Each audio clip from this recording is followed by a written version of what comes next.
विद्यासम्प्रदाय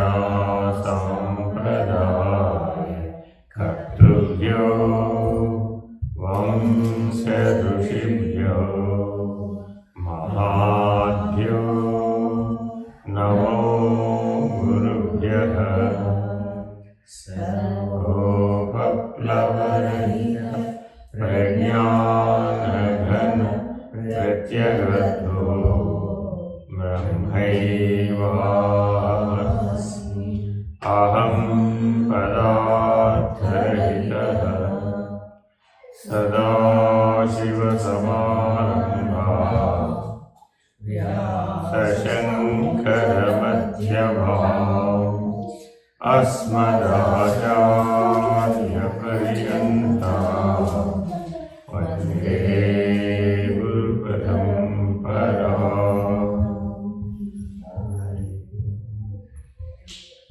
हरि ओम्। श्रीगुरुभ्यो नमः। हरि ओम्। ఎవరికైనా ఏమైనా సందేహం ఉంటే అడగవచ్చు. ముందు సందేహాలు తీర్చేస్తే తర్వాత ఏం చెప్పాలంటే చెప్పచ్చు. ఎనీబడి ఏదైనా అడగదలుచుకుంటే అడగచ్చండి. మీ ఆధ్యాత్మిక జీవనం గురించి, అంటే మానవ జీవితం బ్రెడ్ బటరు బెడ్తో జరిగిపోతూ ఉంటుంది. ఆ మూడింటి గురించి నేను పెద్దగా చెప్పేది ఏమీ లేదు. You know it better.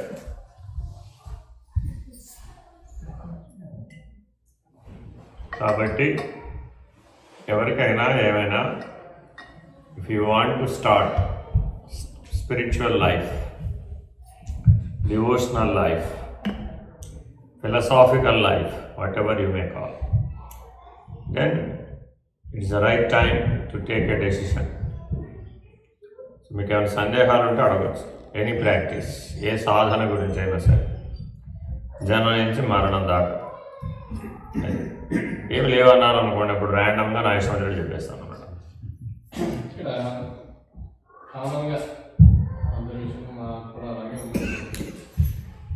Fast మూవీగా నడుస్తూ ఉంటుంది. ఎవరి వర్క్ ఎవరిది అలాగా టోటల్ ఇండిపెండెంట్ లైఫ్ చిన్న చిన్నగా కొంచెం ఇంకా డివోషన్ స్టార్ట్ చేసేదానికి చిన్న చిన్న సలహాలు ఏది పాటించవచ్చు, పిల్లలకి ఏది ఎలా స్టార్ట్ చేయొచ్చు, వాళ్ళని కూడా ఇలాగ చిన్న చిన్నగా మన రూట్స్ ఇవన్నీ ముందుకు ఎలాగా మీరు మార్నింగ్ చెప్పినట్టు తగ్గుతూ వస్తున్నాయి ఉంటుందని చేసేదానికి ముందు మీ ఇంట్లో ప్రతి వాళ్ళ ఇళ్లలో కూడా సరైనటువంటి స్క్రిప్చర్స్ ఉండాలి. ఆ పుస్తకాలు లేకపోవడం వలన అవి చదవాలనే ఆసక్తి లేదు. మీ పూజా మందిరాలు అన్నీ చూశాను. దాదాపు కూడా నేను అమెరికాలో మోర్ దాన్ 100 హౌసెస్ చూసుంటాను. అంతమంది ఇళ్ళకి లేదు. సో ఎవరింటికి వెళ్ళినా ఓ పూజా మందిరం ఉంటుంది, కానీ అక్కడేవో పట్టాలు పెట్టుకుంటారు, ఏదో దీపారాధన చేస్తారు తప్ప you don't have any scriptures. ఒక రామాయణం ఉండదు, ఒక భారతం ఉండదు, ఒక భాగవతం ఉండదు, ఒక భగవద్గీత ఉండదు, ఒక ఉపనిషత్తులు ఉండవు. ఏ రకమైనటువంటి సనాతన ధర్మం గురించి మనకు తెలియజెప్పేటటువంటివి స్క్రిప్చర్సే కదా. ఈ ప్రపంచంలో మిగిలిన మతాలన్నీ ఒక్క పుస్తకం మీద ఆధారపడ్డాయి. You ask them, they will give you one book. This is only the testimonial. ఇవి ఒక్కటి మాకు ఎవ్రీథింగ్ అండి అంటే. అదే ఒక సనాతన ధర్మంలో మనం అడిగామనుకోండి, లాక్స్ ఆఫ్ బుక్స్, లక్షల పుస్తకాలు ఉంటాయి. ఎందుకని అంటే మనం ఎన్నో లక్షల వేల కోట్ల సంవత్సరాల నుంచి సనాతన ధర్మం అనేది ఉంది. ఎప్పటి నుంచో అది అన్నింటినీ యాక్సెప్ట్ చేస్తుంది. సముద్రం లాంటిది సనాతన ధర్మం, గుర్తుపెట్టుకోండి. సముద్రమే లేకపోతే వర్షాలు రావు, నదులు రావు. మతం అనేది నది లాంటిది. సముద్రంలో నీరు ఉప్పగా ఉంటుంది కాబట్టి పనికిరాదని అనుకోకూడదు. నదిలో నీరు తీయగా ఉంటుంది కాబట్టి మాకు బాగా ఉపయోగపడేది నదేనండి అని అనుకోకూడదు. ఆ సముద్రమే లేకపోతే ఈ నదే ఉండదు. అందుకని అన్ని మతాలు సనాతన ధర్మం నుంచి పుట్టినవి. కానీ మనకు సనాతన ధర్మం మీద సరైనటువంటి అభిప్రాయం లేదు, సరైనటువంటి ఆచరణ లేదు. అందువలన ఏది మీ సనాతన ధర్మం అంటే స్పష్టంగా చెప్పలేని దశకి చేరుకుంటాం. ఎవరెవరో ఎవరిష్టం వచ్చినట్టు వారు చెప్తూ ఉంటారు. మనకి పంచగకారములు గంగ, గాయత్రి, గోవు, చెప్తారు ఎవరికారు, గీత, చతుర్గకారేణ గురువు. పంచగకారములలో ఐదవది, ఈ 4 తెలియాలంటే గురువు. దీన్ని పంచగకారములు అంటారండి. ఈ పంచగకారముల ప్రాధాన్యతను నిరూపించేదే సనాతన ధర్మం. గంగ, గాయత్రి, గోవు, గీత, గురువు. అర్థమైందండి? ఈ 5ంటికి మనం ప్రాధాన్యతను ఇవ్వాలి, అలా జీవించాలి. మన తర్వాత తరాలకి ఆ ప్రాధాన్యత తెలియచేయాలి. మరి దానికి సంబంధించినటువంటి జీవన విధానం మన దగ్గర లేకపోతే, మనం ఆచరించకపోతే తర్వాత తరాల వాళ్ళు ఎవరు ఆచరించరు. మీరే భగవద్గీత చదవలేదు అనుకోండి, పేరెంట్స్కి భగవద్గీత రాదనుకోండి, పిల్లలకు వస్తుందా? రాదు. ఏమంటే భగవద్గీత నేర్పుతున్నారా మీ పిల్లలకంటే? ఏమంటే భగవద్గీత నేర్పితే ఎన్ని మార్కులు వస్తాయండి అన్నాడు. భగవద్గీత నేర్పితే మార్కులు రావు. అర్థమైందండి? ఎందుకని మీకు ఎక్కడ రెగ్యులర్ సిలబస్లో భగవద్గీత, రామాయణం, భారతం, భాగవతం ఇత్యాదులు ఉండవు. కానీ మానవ జీవితం సవ్యంగా సరైనటువంటి విలువలతో, సరైనటువంటి గుణాలతో జీవించాలి అంటే తప్పక ఈ జీవన విధానం తెలిసి ఉండాలి. లేకపోతే ఆ జీవనంలో విలువలు ఉండవు అన్నమాట. తర్వాత మనం ఎంత బాధపడ్డా ప్రయోజనాలు లేవు. ఇది ఎన్నో సంవత్సరాలుగా ప్రూవ్ అయింది, ఇప్పుడు మళ్ళా ప్రూవ్ అవుతుంది కూడా. కాబట్టి దానికోసం ప్రత్యేకంగా ప్రూఫ్ కోసం ప్రయత్నించక్కర్లేదు. కాబట్టి ప్రయత్నిస్తే మాత్రం మనలో మేధాశక్తి పెరుగుతుంది. తద్వారా ఏమైనా సబ్సిక్వెంట్ రిజల్ట్స్ ఉంటే ఉండవచ్చు. కానీ మనిషి బాగుపడడం మాత్రం చాలా చాలా ముఖ్యం. ఇంకొకటి, మనం రోజువారీ జీవితంలో చేయవలసినటువంటి మంచి పనులు చేయడం లేదు. ఏమిటి మంచి పనులు అంటే, ఉదాహరణ చెప్తాను. ఇప్పుడు ఇండియాలో అయితే మీకు ఎవరైనా కానీ దానం పుచ్చుకునే వాళ్ళు కానీ అలాంటి వాళ్ళు కనపడతారు, దేవాలయాల దగ్గర కానీ ఇంకో చోట కానీ, పేదవాళ్ళు కానీ ఎట్సెట్రా. కానీ ఇక్కడ మీకు ఎవరుంటారు? మీరు ఎవరికైనా భిక్షం పెట్టాలన్నా ఎవరు మీ ఇంటికి వచ్చి భవతీ భిక్షాందేవి అని అడగరు. ఏ సెంటర్లోనో ఎవడో హోమ్లెస్ వాడు కూర్చుంటాడు, వాడిని ఎవరైనా పట్టించుకోరో మనకు తెలియదు. సో అనేక రకాలైనటువంటి దానానికి కానీ దాతృత్వానికి కానీ మీరు ఏదైనా సంస్థలకు ఏదైనా డైరెక్ట్గా సహాయం చేయవలసిందే తప్ప వ్యక్తులకి సహాయం చేసే అవకాశం లేదు. లేదు వాళ్ళని అంతకంటే బెటర్గా తీర్చిదిద్దుదామా అంటే మీరు ఏ హోమ్లెస్ పర్సన్ని బాగు చేయలేదు. వాళ్ళు ఆల్రెడీ రాటన్ స్టేజ్లోనే ఉంటారు. ఇది మీరు చూసే ఉంటారు. ఇక్కడ ఎవరిని హోమ్లెస్ వాళ్ళని బాగు చేయలేము. సో ఇంకా మనం ఏదైనా ఇప్పుడు మనిషి బాగుపడాలి అంటే దానం, ధర్మం, దమం, దయ అని దకారములు అండి. వీటిని పంచదకారములు అంటారు. అదేనండి, దానము, ధర్మము, దమము, దయ. ఐదో దా చెప్పండి, ఎక్స్పెక్ట్ ఇట్. దానము, ధర్మము, దయ, దమము, దైవం. అది ఈ పంచదకారములను మనం అనుసరించాలి. ఇందులో మీకు ఎప్పుడేది అవకాశం వస్తే అది ఆచరించవచ్చు. ఇక్కడే చేయాలి అని ప్రపంచంలో ఎవరికైనా చేయవచ్చు. సో దానానికి అవకాశం ఉంటే దానం తప్పనిసరిగా చేయాలి. అలాగే ధర్మాన్ని ఆచరించడానికి సాధ్యమైనంత వరకు ప్రయత్నించాలి. ఓడిపోకూడదండి, ధర్మాచరణలో మాత్రం ఓడిపోకూడదు. తర్వాత దానము, ధర్మం, తర్వాత దమం లేదా దయ కలిగి ఉండాలి. దయగల హృదయమే దైవ మందిరం. దయ లేకపోతే if you are harsh in your day to day life అది వీలు కాదు, దైవానికి గుర్తించడం వీలు కాదు. నెక్స్ట్ దమం అంటే ఇంద్రియ నిగ్రహం. దానండి ఈ దమము లేకపోవడమే అన్ని సమస్యలకి మూల కారణం. అర్థమైందండి? Why cancer is prevalent? ఒకప్పుడు ఇంత లేదు, ఇప్పుడు ఎక్కడ పడితే అక్కడ క్యాన్సర్, ఎక్కడ పడితే అక్కడ ఆటిజం, ఎక్కడ పడితే అక్కడ మానసిక సమస్యలు, ఎక్కడ పడితే అక్కడ రకరకాల మల్టిప్లై అయిపోతుందండి. ఏది ఎటు మల్టిప్లై అయిపోతుందో తెలియదు, ఏ తరంలో ఏది వచ్చేస్తుందో తెలియదు. ఎందుకని? ఒక డిసిప్లిన్డ్ వే ఆఫ్ లైఫ్ లేదు. ఆ డిసిప్లిన్డ్ వే ఆఫ్ లైఫే దమం, బాహ్యేంద్రియ నిగ్రహం అంటారు. కర్మేంద్రియాలు, జ్ఞానేంద్రియాలు, మన ఇంద్రియాల మీద మనకి సంయమనం ఉండాలి. ఆ ఇంద్రియ సంయమనమే దమం. ఇవి ఉంటే దైవం గురించిన ఆలోచన వస్తుంది. ఇవేమీ లేకపోతే దైవం గురించిన ఆలోచన రాదు. మీకు దానం గురించిన ఆలోచన లేదు, ధర్మం గురించిన ఆలోచన లేదు, దయ అనే లక్షణం లేదు, దమం అసలు లేనే లేదు. మరి అప్పుడు ఏమైంది? అప్పుడు దైవం గురించి ఆలోచించాలంటే ఎందుకు ఆలోచిస్తాం? కాబట్టి ఈ పంచదకారములు చాలా చాలా మానవ జీవితంలో ఎంతో ప్రాధాన్యత వహిస్తాయి. మీ ఆంతరంగిక పరిణామానికి పంచ దకారములు చాలా చాలా ఇంపార్టెంట్. మీ కుటుంబానికేమో పంచ గకారములు, అర్థమైందండి? సో వీటి మీద మనం దృష్టి పెట్టాలి. ఇకపోతే ఇంకా 5 సాధనలు ఉన్నాయండి, ఇవి తప్పక రోజు చేయాలి. ఆ 5 సాధనలు చేయకపోవడం వలననే మనమేమి వాళ్ళకు బోధించే స్థితిలో లేదు. మీరు చెప్తే మీ పిల్లలు వినరు, నో డౌట్, అనే కాన్ఫిడెన్స్ మీకుంది. పెట్టడం లేదు వాడి సంగతి దేవుడు. ముందు మీకు అసలు బోధించే సామర్థ్యం లేదు. నేను చెప్తే వింటాడా అని ముందు మీకే డౌట్. ఎందుకని అంటే అంత ఫ్రీడంతో మనం చిన్నప్పటి నుంచి పెంచుతాం. మీ అంత ఫ్రీడంతో మిమ్మల్ని పెంచలేదు, పెంచారా? అడగలేదుగా మిమ్మల్ని చిన్నప్పుడు 1వ క్లాస్లోనో లేకపోతే ప్రీకేజీలోనో లేకపోతే ఏదో ఏంటంటే డే కేర్కి వెళ్ళేటప్పుడు ఎవరా ఏం బట్టలు వేసుకుంటావరా అని మిమ్మల్ని అడుగుకున్నారా? లేదు.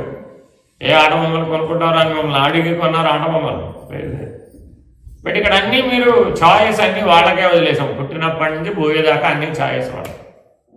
సో వాళ్ళని అలా బ్రాటప్ తీసుకొచ్చేటప్పుడు మరి మీరు ఆ ఫ్రీడమ్ని మీరు కర్టైల్ చేయలేదు. సరే, వాళ్ళ సంగతి దేవుడు ఎరుగు. మీరైనా ఆ సాధన ఆచరిస్తూ ఉంటే వాళ్ళు మిమ్మల్ని చూసి ఆచరిస్తారు. 5 సాధనలు, ఈ 5 తప్పక ఆచరించాలి. ఆచరిస్తే అప్పుడు మిమ్మల్ని చూసి మీ తర్వాత తరాలు నేర్చుకోండి, లేకపోతే నేర్చుకోండి. 5 సాధనలు ఏమిటి? 1 సంధ్యావందనం లేక సంధ్యా సాధన. అంటే ఉపనయనమైన వాళ్ళు సంధ్యా సాధన చేయవచ్చు, వాళ్ళ పద్ధతి వేరే. ఉపనయనం అనే విధానం లేని వాళ్ళు కూడా సంధ్యా సాధన చేయవచ్చు. సంధ్యా సాధనకి మానవులందరూ అర్హులే, స్త్రీలని పురుషులని భేదం లేదు. అదేనండి, తప్పక సంధ్యా సాధన చేయాలి. ఎన్ని సంధ్యలు వీలైతే అన్ని సంధ్యలు, రోజుకి 4 సంధ్యలు ఉంటాయి. ఉదయం 6 గంటలకు ఒక సంధ్య, మధ్యాహ్నం 12 గంటలకు ఒక సంధ్య, సాయంత్రం 6 గంటలకు ఒక సంధ్య, అర్ధరాత్రి 12 గంటలకు ఒక సంధ్య. ఒకవేళ మాకు రాదండి సంధ్యా సాధన చేయడం, మా జూమ్లో నేర్పుతారు. It's a matter of ½ an hour, అరగంట సేపు టు స్టార్ట్ విత్. తర్వాత మీరు దాన్ని to A maximum of 3 hours మీరు పెంచుకోవచ్చు. ఏ సంధ్య వీలైతే ఆ సంధ్య 3 గంటల సేపు. కొంతమందికి ఉదయం పూట మేము ఫ్రీ అండి అనేవాళ్ళు ఉంటారు, వాళ్ళు ప్రభాత సంధ్య చేయవచ్చు. కొంతమంది మధ్యాహ్నం ఫ్రీ అనేవాళ్ళు, వాళ్ళు మాధ్యాహ్నిక సంధ్య. కొంతమంది సాయంత్రం ఫ్రీ అంటారు, వాళ్ళు సాయంత్రం సంధ్య. కొంతమంది అబ్బో అసలు మొదట పొద్దున్న లేచే రాత్రి వరకు నేను బిజీ అని అంటాడు. సరే, ఓకే, అర్ధరాత్రి ఏం చేస్తావు? అర్ధరాత్రి చేయి అని. ఏ సంధ్య చేయకపోవడమే మనలో మానసిక మాలిన్యం పెరిగిపోవడానికి కారణం. మానసిక మాలిన్యానికి పేర్లే స్ట్రెస్, స్ట్రెయిన్. అది మనం ఆ స్ట్రెస్, స్ట్రెయిన్ అనే మానసిక మాలిన్యం తొలగించుకోవాలి అంటే తప్పక సంధ్యా సాధన చేయాలి. అది నెంబర్ 1. నెంబర్ 2, సంధ్యా సాధన తర్వాత జపం చేయాలి. ఏదో ఒక మంత్ర జపం, ఏదో ఒక భగవన్నామస్మరణ చేయాలి, తప్పక చేయాలి. ఎందుకని? భగవన్నామస్మరణ వలనే మనం గత జన్మలలో కానీ ఈ జన్మలలో కానీ తెలిసి చేసినవి కానీ తెలియక చేసినవి కానీ ఏమైనా ఉంటే ఆ పాతకములు నశిస్తాయి. జపతో నాస్తి పాతక, కృషితో నాస్తి దుర్భిక్షం, జపతో నాస్తి పాతక. ఎవరైతే కష్టపడతారో వాళ్ళకి దుర్భిక్షం అనేది ఉండదు. ఎవరైతే జపం చేస్తారో వాళ్ళకి ఏ పాతకములు ఉండవు. అర్థమైందండి? నేను తెలియకుండా గత అనేక వేల వందల జన్మలలో అనేక పాపములు చేసి ఉండవచ్చు కదా, అనేకమైనటువంటి చేయకూడని పనులు చేసి ఉండవచ్చు కదా, అవి ఇప్పుడు నాకు తెలియవు కదా.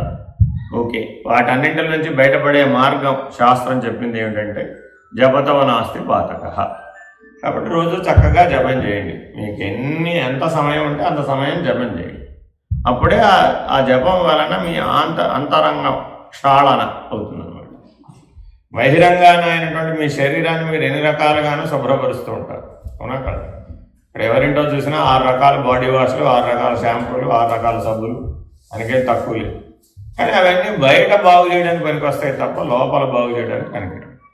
కాబట్టి జపం చేస్తూ స్నానం చేయమంటారు భగవాన్ సత్సాయిబాబు. నీ దృష్టి బాహ్యం మీద ఉంచకూడదు ఎప్పుడు కూడా. జపం చేస్తూ స్నానం చేయాలి, జపం చేస్తూ భోజనం చేయాలి, జపం చేస్తూ నిద్రపోవాలి, జపం చేస్తూ లేవాలి. సో ఏ పని చేసినా మనసులో జపం జరుగుతూ ఉండాలి. స్వామి వివేకానంద అని ఒక కిరాణా షాప్ ఆయన అడుగుతాడు, స్వామి నేను పొద్దున్న లేవగానే షాప్ తెలుస్తాను, 6ంటికి లేవగానే చేసే పని ఏంటంటే ముందు షాప్ తీస్తాను. ఎందుకంటే పొద్దున 6ంటికే పాల ప్యాకెట్ పట్టుకెళ్ళేవాడు వాళ్ళు వీళ్ళు అందరూ వచ్చేస్తారు. మరి వాళ్ళందరికీ ఇవ్వాలంటే నేను షాప్ తీయాలి. మరి వాళ్ళు డబ్బులు ఇస్తూ ఉంటారు, తీసుకుంటారు, గల్లా బిడ్డలు వేసుకుంటారు, మళ్ళీ వాళ్ళకి చిల్లరిస్తూ ఉంటారు. మరి నా దృష్టి అంతా ఎంతసేపు డబ్బులు తీసుకోవడం, డబ్బులు ఇవ్వడం మీదే ఉంటుంది. మరి నేను భగవంతుని నామస్మరణ ఎలా చేస్తాను? సరే, షాప్ ఎన్నింటికి కట్టేస్తావు? అర్ధరాత్రి 12ంటికి కట్టేస్తాను. పొద్దున 6ంటికి తెస్తాడు, అర్ధరాత్రి 12ంటికి కడతాడు. ఎందుకని అంత దూరం? మిగిలిన వాళ్ళు ఎవరు 8 తర్వాత పని చేయరు కదా, నువ్వేం చేస్తావు? 8 దాకా చేసిన వ్యాపారం లెక్కలన్నీ చూసుకోవాలి కదండి. కాబట్టి అదంతా దానికి అంత టైం పడుతుంది. రేపటికి ప్రిపరేషన్ కోసమని మళ్ళీ టైం ఉంటుంది. కాబట్టి నేను తలుపులు మూసేపటికి 12 అయిపోతుంది స్వామి. పొద్దున 6 నుంచి రాత్రి 12 దాకా కష్టపడేటప్పటికి నాకు ఒళ్ళు మరిచిపోయి నిద్రపోతానండి. కాబట్టి నేను భగవన్ నామస్మరణ చేయడానికి నాకు టైం లేదండి అంటాడు. ఇప్పుడు ఈ కథ వింటే మనకు కూడా ఏమనిపించింది? నిజంగానే కదా పాపం, ఆయన చెప్పింది కరెక్టే కదా అని అనిపించింది. మనమైతే ఏం సలహా చెప్తాం ఆయనకి? సరేలే, ఈ జన్మకి అంతే పో అంటాం మనం. అని వివేకానందుడు అలా ఏమన్నాడో తెలుసా? నీ ఇష్టమైన దైవం ఎవరు అని అడిగాడు.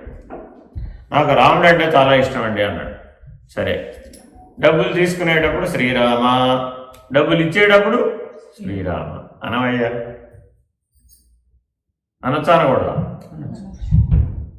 వాడు 100 రూపాయలు ఇచ్చాడండి, తీసుకున్నావే శ్రీరామ అంటూ లోపల వేసుకో. మళ్ళీ చిల్లర ఇస్తావుగా శ్రీరామ అంటూ ఇవ్వు. ఈ ఒక్క పని చెయ్యి, దీనికేం పని లేదుగా. ఎందుకంటే రోజులో ఈ పని మీదే అతను 12 గంటలు ఉంటాడు, 18 గంటలు ఉంటాడు. సో కాబట్టి కొన్ని వందల వేల సార్లు ఒక రోజు మొత్తం మీద రామనామ జపం అయిపోతుంది. మనం కూడా ఈ పద్ధతిని పాటించవచ్చేమో. We have no time. అంటే ఈ ప్రశ్న ఆల్రెడీ ప్రశ్న వేసిన ఆయన ఎటో వెళ్ళారు. ఆయన అడిగారు అనమాట, we're all very busy, we're all running after something. పొద్దున్న లేచిన దగ్గర రాత్రి నిద్రపోయే వరకు అమెరికాలో ఎవరిని చూసినా కూడా పరిగెడుతూ ఉంటారట. అంతే, not only in America, even in India also. ఈ పరిగెట్టే వాళ్ళ మేమేం చేయగలుగుతాం? Yes, you can do it. Srirama అనడానికి ఏం కష్టం లేదు, అంతేనా కదా? పెద్ద మంత్రం చెప్తే అనలేకపోవచ్చు. శ్రీరామ రామ రామ రామ రామ రామ రామ రామ, శ్రీ కూడా అనలేదు. రామ రామ రామ రామ రామ రామ రామ రామ రామ. రోమ రోమమున రామనామము నిలుపుకున్నటువంటి హనుమంతుడు రామ్ రామ్ రామ్ రామ్ అనేగా జపం చేశాడు. రామనామ తారక మంత్ర జపం చేయడానికి ఏం కష్టం లేదు, ఏ ఒత్తులు లేవు, రామ సులభం. మరి శ్రద్ధ ఉండాలి మనకు, అంతే. దైవం మీద విశ్వాసం ఉండాలి, జపం చేయాలనే ఆకాంక్ష ఉండాలి. నిరంతరాయంగా మీరు చేయవచ్చు. ఎందుకని? అన్నం వండుతున్నారు, రామనామం చెప్పి చేయొచ్చు. అన్నానికి నీళ్లు పెట్టడానికి, బియ్యానికి నీళ్లు పెట్టడానికి రామరామ అనుకుంటే మనసు పనిచేదంటావా? దాని మీదే దృష్టి పెట్టి 2 ml పెట్టానా, 3 ml, అలా అవసరం లేదు. ఉజ్జాయింపునే పోసేస్తారు కదా. అలవాటు అయిపోయిన పని ఏదైనా ఈజీగా చేసేస్తారు. ఆ అలవాటైన పనులే 90% ఉంటాయి, కొత్త పనులు 10% ఉంటాయి. ఆ 90% పనులు అలవాటైన పనులు చేసేటప్పుడు జపం చేయవచ్చు. Then that makes sense. అదేనండి. కాబట్టి ఒకటేం చేయాలి? తప్పక సంధ్యా సమయానికి మేలుకొని ఉండాలి. అవతార్ మెహర్ బాబా ఏమంటాడంటే, సరే మీరు ఏం చేసినా చేయకపోయినా ఓ పని చేయండి అయ్యా. ఉదయం 6, మధ్యాహ్నం 12, సాయంత్రం 6, రాత్రి 12, ఈ టైంకి నిద్రపోమాలండి. మేలుకొని ఉండండి. మేలుకొని ఏదో ఒక మంచి పని చేయండి. ఓ పుస్తకం చదువుకోవడమో, ఓ మంచి భజన వింటామో, ఓ ఉపన్యాసం వింటామో, ఏదైనా చేయవచ్చుగా. Anything that is possible with least effort. Least concentration కాదు, లీస్ట్ ఎఫర్ట్. అండర్స్టాండ్? సో అలాగా మీరు ఏదైనా కనుక ఆచరిస్తే అప్పుడు మీరు ఆ సంధ్యా సాధన చేయగలుగుతారు, అలాగే జపం కూడా చేయగలుగుతారు. ఈ రెండింటికి ఇబ్బంది లేదండి. ఈ జపం చేయగా చేయగా చేయగా కొంతకాలానికి ధ్యానం అవుతుందండి, ధ్యాస నిలబడుతుంది. మనసు మామూలుగా ఇటు అటు పరిగెట్టే మనసు నిలకడ చెందుతుంది అన్నమాట. ఆ మనసు నిలకడ చెంది ధ్యాస కుదరటమే ధ్యానం. జిల్లేలమ్మడి అమ్మగారు అంటారన్నమాట, ధ్యాసే ధ్యానం. కాబట్టి ఆ ధ్యాసని మీరు దైవం మీద, భగవంతుడి మీద, పరమాత్మ మీద, లేదా మీ స్వాత్మస్వరూపం మీద దేని మీదైనా నిలబడచ్చు. అది సగుణమా, నిర్గుణమా, సాకారమా, నిరాకారమా అన్న భేదం లేదు. పరమాత్మకి ఆయన సగుణుడు, సాకారుడు, ఏకకాలంలో నిర్గుణుడు, నిరాకారుడు. అంతేనా కాదు? మీ అందరికీ మీ కుటుంబం మీద ప్రేమ ఉందా లేదా? అందరికీ మీ కుటుంబం మీద ప్రేమ ఉందా లేదా? ఉందా? షేప్ ఏమిటో చెప్పండి ప్రేమ. What is the shape? Whether it is round, square, rectangle. But do you have it or not? It is not thought. It is a felt need.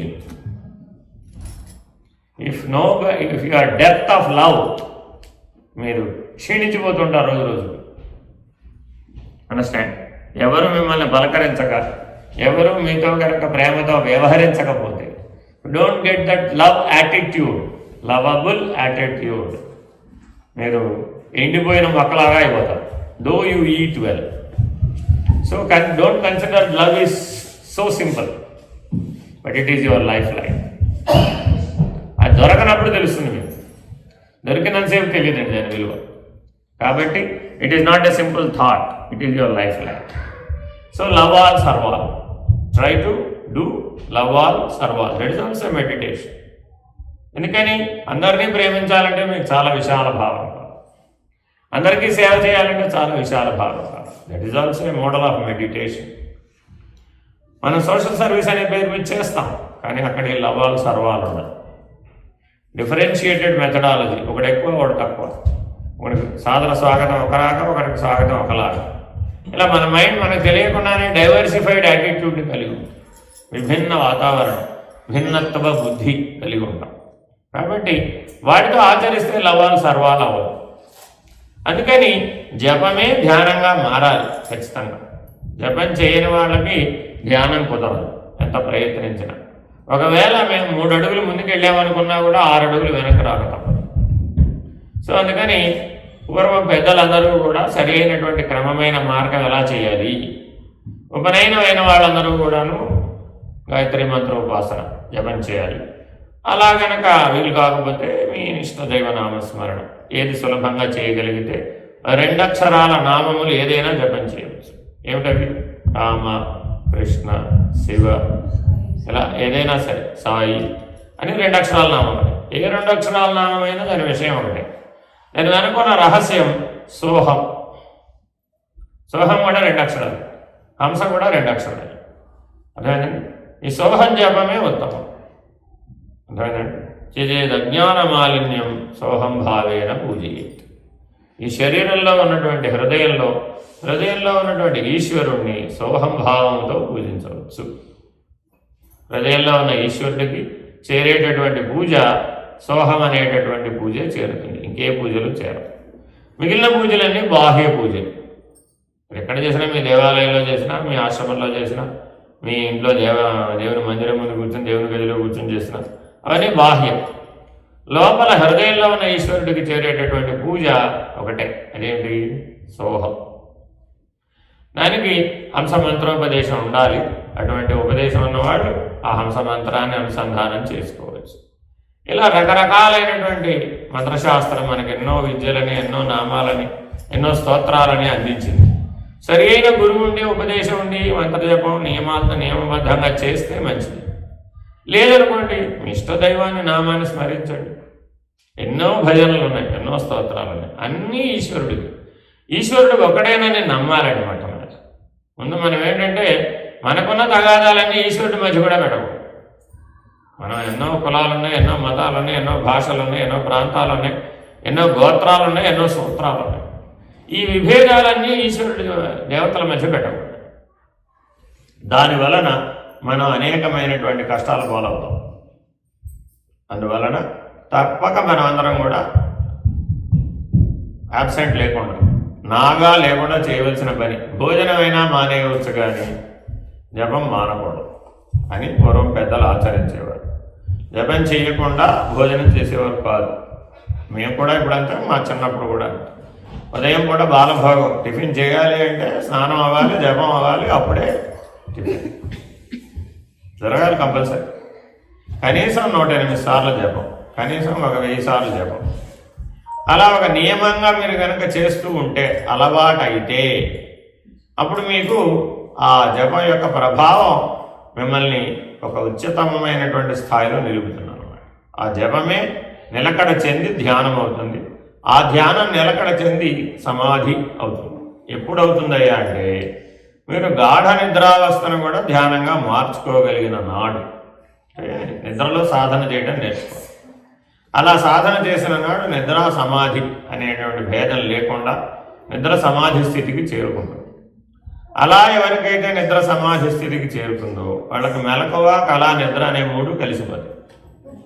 వాళ్ళు మెలకువలోనూ సమాధి స్థితిలోనే ఉంటారు, కళలోనూ సమాధి స్థితిలోనే ఉంటారు, నిద్రలో కూడా సమాధి స్థితిలోనే ఉంటారు. హంసతత్వంలో బిందు మధ్యం మీద దృష్టి పెట్టడాన్ని సమాధినిష్ట అంటారు. కాబట్టి హంస మంత్రోపదేశం ఉన్నటువంటి వాళ్ళందరూ కూడా బిందు మధ్యంలో దృష్టి పెట్టాలి. ఆ బిందు మధ్యంలోనే పరమాత్మ ఉంటాడు. ఆ బిందువు చైతన్యం, ఆ చైతన్యానికి ఆధారం పరమాత్మ.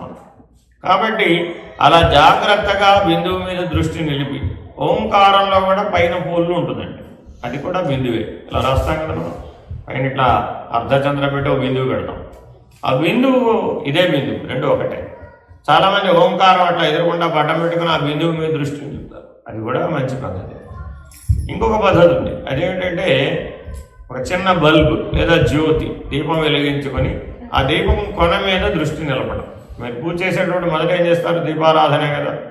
ఆ దీపారాధన అంటే అర్థం ఏంటంటే దీపం వెలిగించి టకటకా పూజలో ముందుకు వెళ్ళిపోతూ ఉంటాం, అది కాదు విషయం. కన్ను ఆర్పకుండా ఆ దీపపు కొనని చూడాలన్నమాట, కనీసం 5 నిమిషాలు. కానీ 5 నిమిషాలు మీరు మొదట్లోనే కన్ను ఆర్పకుండా చూడలేరు కదా. 1 నిమిషం చూసి కళ్ళు మూసుకోవాలి, 2 నిమిషాలు, 1 నిమిషం చూడాలి కన్ను ఆర్పకుండా, 2 నిమిషాలు కన్ను మూసుకోవాలి, మళ్ళీ 1 నిమిషం చూడాలి, మళ్ళీ 2 నిమిషాలు మూసుకోవాలి, మళ్ళీ 1 నిమిషం చూడాలి, మళ్ళీ 2 నిమిషాలు మూసుకోవాలి. ఇట్లా 5 సార్లు ప్రయత్నించాలి. అంటే అప్పుడు ఎంత అయింది? 5 రోజులు 10 నిమిషాలు కళ్ళు మూసుకుంటారు, 5 నిమిషాలేమో కళ్ళు తెరిచి కన్ను ఆర్పు కంటి రెప్ప వేయకుండా చూస్తారు. అర్థమైందండి?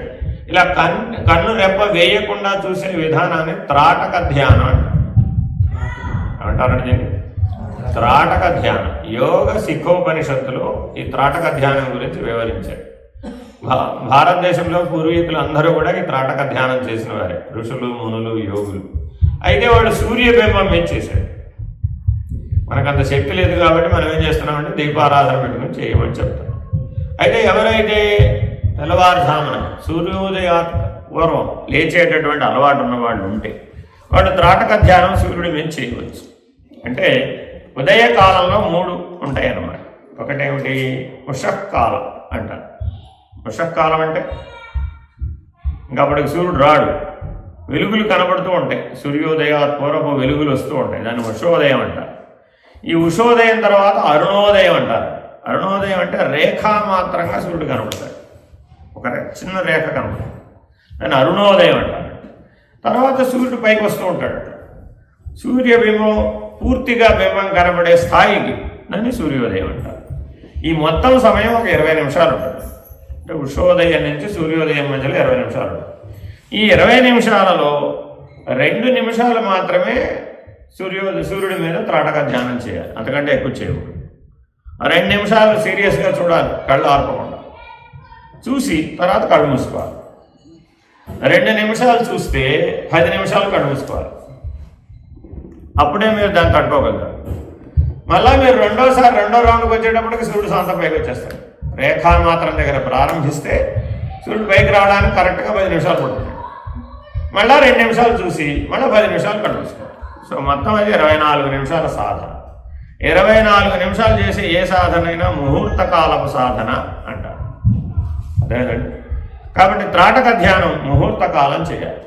సాయం సంధ్యకు కూడా చేయవచ్చు, సూర్యబింబం కనబడే వాటికి. అమెరికాలో అన్ని చోట్ల సూర్యోదయం కనబడదు, అలాగే సూర్యాస్తమయం కూడా కనబడదు. ఒకవేళ కనబడితే మీ ఇంటి వెనకాల బ్యాక్ యార్డ్లోనో ఫ్రంట్ యార్డ్లోనో అయినో లేకపోతే మీ కిటికీలో నుంచి పొద్దున ఆయన చూశాను, ఆ కిటికీలో తూర్పుకి తిరిగి కిటికీలో చూస్తాను సూర్యుడిని దండమంటాడు. సో అట్లాగా సూర్యుడు కనబడే వైపు ఉండి మీరు చేయవచ్చు. అంటే మనసు ఉంటే మార్గం ఎప్పుడూ ఉంటుందండి, దేశ కాలమాన పరిస్థితులను బట్టి మార్చుకోవచ్చు, తప్పలేదు.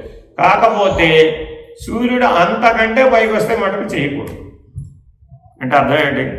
సూర్యోదయ కాలంలో మొదటి 20 నిమిషాలే పనికి వస్తుంది, సాయంత్రం అప్పుడు కూడా ఒక 20 నిమిషాలే పనికి వస్తుంది. అంటే మొదటి రేఖ కిందకు దిగిపోతుంది, అప్పుడు ప్రారంభించాలన్నమాట. సన్సెట్ టైం కూడా అంతే, సెట్టింగ్ కూడా అంతే టైం పడుతుంది. అందుకే మీరు చూడండి పైన ఇప్పటివరకు అంతా వెలుగు ఉంటుంది, సెట్టింగ్ మొదలవ్వగానే 20 నిమిషాల్లో గుడిగా మునిగిపోతున్నాం, అంతా చీకటి వచ్చేస్తుంది. సో అందుకని ఆ చివరి 20 మినిట్స్ తీసుకోవాలన్నమాట. లేకపోతే సూర్యుడి నుంచి వచ్చే అతి తీక్షణమైన కిరణాల వలన మీ కళ్ళు దెబ్బతినే అవకాశం ఉంటుంది. కాబట్టి సూర్యుడి మీద త్రాటక ధ్యానం చేసేటటువంటి వాళ్ళు జాగ్రత్తగా చేయాలి, కానీ చాలా ఎఫెక్టివ్. దీపారాధనతో సాధన చేసేవాళ్ళు సంవత్సర కాలం చేస్తే వచ్చేటటువంటి ఫలితం సూర్యుడి మీద కనుక త్రాటక ధ్యానం చేస్తే 40 రోజులు వస్తుంది ఆ ఫలితం. సంవత్సరం చేస్తే వచ్చే ఫలితం అక్కడ 40 రోజుల్లోనే వచ్చేస్తుంది. అలాగా చాలా విశేషమైన సాధన ఈ త్రాటక ధ్యానం. ఇది చేయడానికి మీరు ఎక్కడికి వెళ్ళాలి? ఏ అరణ్యాలకు వెళ్ళక్కర్లా, ఏ హిమాలయాలకు వెళ్ళక్కర్లా, ఉన్న సంసారాన్ని వదిలేసి సన్యాసం పుచ్చుకోవక్కర్లా. సో జపం మీరు బాగా చేయవచ్చు, అలాగే ధ్యానం కూడా ఇలా బాగా చేయవచ్చు. నెక్స్ట్ ఇప్పటికి 3 మాట్లాడుకున్నాం. మొదటిది ఏంటండి?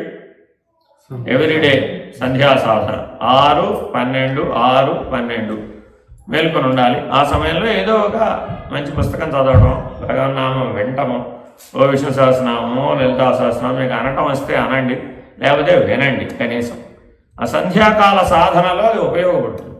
అంటే మనలో అనేక రకాల చైతన్య శక్తులు ఎన్నో అంతర్గతంగా ఉంటాయండి. అవేవి మనం ఉపయోగించుకోవటం ప్రస్తుతం. మనమంతా 99% పదార్థ శక్తి మీద ఆధారపడిపోయి, మిగిలిన ఏ శక్తిని మనం ఎక్స్ప్లోర్ చేయడం లేదు, వాటిని ఉపయోగించుకోవడం లేదు. మనలో దాదాపు 64,000 శక్తులు ఉన్నాయని ఋషులు నిరూపించారు మన శరీరంలోనే. కానీ మనం 64,000 శక్తుల జోలికి మనం వెళ్ళటం లేదు. మనం కేవలం భోజనం చేయటం, భోజనం ద్వారా వచ్చిన శక్తికి మాత్రమే పరిమితం అయిపోయాం. సరే, ఆ మనసులో ఉంటాయన్నమాట 24,000 శక్తులు కూడా. వీటిని ఎవరైనా ఎక్స్ప్లోర్ చేసి, పరిశోధన చేసి, కనుక్కొని వాటిని సాధించి సిద్ధి పొందినట్లయితే ఆ శక్తుల వలన వాళ్ళు అనేక రకాల మంచి పనులు చేయగలుగుతారు. ఈ సృష్టిలో అనేక రకమైన కఠినమైన కార్యాలను కూడా సాధించవచ్చు. సరే, ఇక 3 అయిపోయినాయండి. 4వది నిత్య పూజ, పంచోపచార పూజ. మగవాళ్ళైనా చేయవచ్చు, ఆడవాళ్ళైనా చేయవచ్చు, తప్పులేదు అందులో. ఎప్పటి వరకు చేయవచ్చు?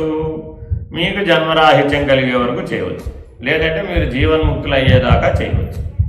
జీవన్ముక్తులు జన్మరాహిత్యం అయిపోయిన వాళ్ళని మీరు చేయమని అడగక్కర్లా. వాళ్ళకి చేయాలనిపిస్తే చేస్తారు, లేదా మానేస్తారు. వాళ్ళు చేసినా వాళ్ళకి ఇబ్బంది లేదు, చేయకపోయినా తప్పు లేదు. వాళ్ళకి ఎవరికి? జీవన్ముక్తులైన వాళ్ళకి, జన్మరాహిత్యం పొందిన వాళ్ళకి. వీళ్ళిద్దరు తప్ప మిగిలిన వాళ్ళందరూ తప్పక పంచోపచార పూజ చేయవలసింది. నాకు కుదిరింది, కుదరలేదనేటటువంటి లక్షణం లేదు. ఎందుకని? ఆ పంచోపచార పూజకు పట్టేది 10 నిమిషాలు. పంచోపచారం అంటే ఏంటి? దీపం, ధూపం. ఈ 2 మీకు తెలిసినవే. దీపం వెలిగించడం, ధూపం. 3వది అర్చన. మీకేం చేతనైతే అది. అష్టోత్తరము, అష్టోత్తర శతనామాలు. ఒక అష్టోత్తరం చదవడానికి 10 నిమిషాలు పడుతుంది. లక్ష్మీ అష్టోత్తరం కావచ్చు, లలితా అష్టోత్తరం కావచ్చు, శివాష్టోత్తరం కావచ్చు, ఏ అష్టోత్తరం అయినా పర్వాలేదు. మాకేది రావండి, మంచిది. ఓం నమ శివాయ, తిరుగులేని మంత్రం. అలా ఓం నమ శివాయ మంత్రంతో మీరు ఏ దేవతనైనా అర్చన చేయవచ్చు. అందరిలో ఉన్నది ఈశ్వరుడు ఒక్కడే. కాబట్టి ఓం నమ శివాయ అంటూ ఏ దేవుడికైనా మీరు ఆరాధన, అర్చన చేయవచ్చు. అలా అర్చన చేయాలి. అర్థమైందండి? అది 3వ ఉపచారం. 4వది నైవేద్యం, 5 హారతి. దీన్ని పంచోపచార పూజ అంటారు. నైవేద్యం కింద ఏం పెట్టాలండి? ఉదయం కూడా మీరు ఏం తాగితే అదే పెట్టండి. అంటే విపరీత ద్రవ్యాలు కాకుండా. అర్థమైందండి? విపరీత ద్రవ్యాలు అంటే నేను కాఫీ నైవేద్యం పెడతానండి, టీ నైవేద్యం పెడతానండి, లెమన్ టీ పెడతానండి, ఓ రోజు గ్రీన్ టీ పెడతానండి, అలానే వాళ్ళు కూడా ఉన్నారు. But that's not right. అంటే సాత్వికమైన ఆహార పదార్థాలే ఈశ్వరునికి నైవేద్యానికి పనికొస్తాయి. రాజసికమైనవి, తామసికమైనవి పనికిరావు అన్నమాట. సో అలా మీరు ఒక పండే పెడతారో, ఒక పాలే పెడతారో పెట్టండి, ఈశ్వరుడికి అర్పించి దాన్నే మీరు స్వీకరించండి. అర్థమైందండి? సో ఇది నైవేద్యం. హారతి అందరికీ తెలిసినాయి కదా, మీ ఇష్టం. మీకు హారతి పాట వస్తే పాడండి చక్కగా. మీరు పాడితే చక్కగా మీ కుటుంబ సభ్యులు కూడా వచ్చి హారతి తీసుకునేటువంటి మంచి అలవాటు వస్తుంది. అర్థమైందండి?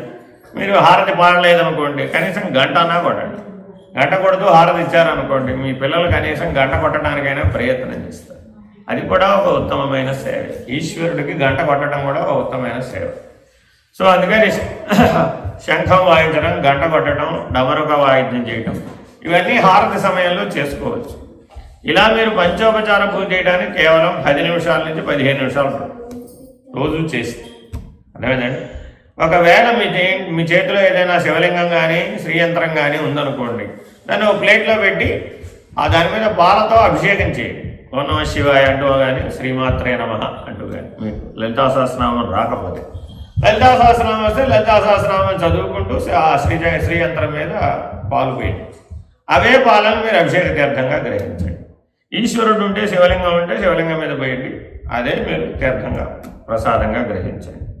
సో ఇవన్నీ చేయడానికి ఓవరాల్గా 10-15 మినిట్సే పడుతుంది. కాబట్టి దీన్ని పంచోపచార పూజ తప్పక చేయాలి. Last but not least Bhagavad Gita చదవాలి. ఆల్ మానవులందరూ భగవద్గీత చదవాలి, నో ఎగ్జామ్షన్. నాకు రాదండి సంస్కృతం, ఏం పర్వాలేదు, ఇప్పుడు అన్నీ తెలుగులో ఉన్నాయి. గీతా మకరందం మీ ఇంట్లో తప్పనిసరిగా ఉండాలి. విద్యాప్రకాశానంద గిరి స్వామి వారు మన తరఫున ప్రశ్నలు వేసుకుని ఆన్సర్లు కూడా ఆయనే చెప్పారు. సో కాబట్టి గీతా మకరందం తప్పక చదవాలి. మీరు రోజుకి ఒక శ్లోకమే చదువుతారో, ఒక పాయింటే చదువుతారో, ఒక పేజే చదువుతారో, మీరు ఎలా పెట్టుకుంటారు, నో డౌట్. కనీసం మీరు ఆ భగవద్గీత మొదటి నుంచి చివరి దాకా ఆశాంతం కనుక మీరు చదివినట్లయితే అందులో 700 శ్లోకాలు ఉంటాయి. రోజుకు ఒక శ్లోకం చదివినా 2 సంవత్సరాలకైనా పూర్తవుతుంది, అంతే కదండి. 100 ఏళ్లలో ఇప్పటికి ఆల్రెడీ భగవద్గీత చదవకుండా ఎంతకాలం అయిపోయింది? 30, 40, 50, 60 వెళ్ళిపోయిందా, వెళ్ళిపోలేదా? మరి భగవద్గీత లాంటి గ్రంథరాజం, జ్ఞానాన్ని ఇచ్చేటటువంటి గ్రంథరాజం నేటి కాలంలో అందుబాటులో వేరేవి లేవు. అంటే చాలా ఉన్నాయి జ్ఞానాన్ని ఇచ్చేవి, కానీ అందరికీ అందుబాటులో ఉన్నవి భగవద్గీత. కాబట్టి తప్పక చదవండి. మీరు చదవండి, మీ ఇంట్లో ఉన్న కుటుంబ సభ్యులందరినీ చదివించండి. అదేదండి, మా అమ్మగారు మా చేత 15 సంవత్సరాలుగా అన్నీ చదివించారు కాబట్టి మేము 15 సంవత్సరాల వయసు నుంచి ఇప్పటి వరకు ఆ భగవద్గీత జ్ఞానాన్ని ఉపయోగించుకుంటున్నాం. కాబట్టి జీవితం చాలా సులభమైపోయింది. గీత మేక్స్ యువర్ లైఫ్ ఈజీ. ఎక్కడా జీవితంలో కన్వర్సన్ అనేటటువంటి స్థితి మీకు ఉండదు, ఇండెసిసివ్ అనేటటువంటి స్థితి మీకు ఉండదు, నిర్ణయం తీసుకోలేకపోతున్నాను అనేటటువంటి పరిస్థితి మీకు ఉండదు. Definitely will be decisive. ఇంకొక ముఖ్యమైన అంశం ఏమిటంటే భగవద్గీత చదివిన వాడు జీవితంలో ఎప్పుడూ కూడా నెగిటివ్గా ఉండడు, ఎప్పుడూ పాజిటివ్గానే ఉంటాడు. ఇవాళ అందరికీ సమస్య ఏమిటి? ఏదైనా ప్రాబ్లం రాగానే వాడిలో పాజిటివ్ థింకింగ్ పోయి నెగిటివ్ థింకింగ్ వస్తుంది, అర్థమేనండి. సో దానివలన అతని యొక్క జీవన విధానంలో అన్ని ఒడిదుడుకులు వస్తాయి. కాబట్టి ఎప్పుడూ పాజిటివ్గా ఉండాలన్నా, ఎప్పుడూ డెసిసివ్గా ఉండాలన్నా, ఎప్పుడూ పొసెసివ్గా ఉండాలన్నా, ఎప్పుడూ మీరు పురోగతిలోనే ఉండాలన్నా భగవద్గీత మీ లైఫ్, మీ జ్ఞానానికి లైఫ్. అర్థమైందండి. సో కాబట్టి 5వ అంశం భగవద్గీత చదవడం.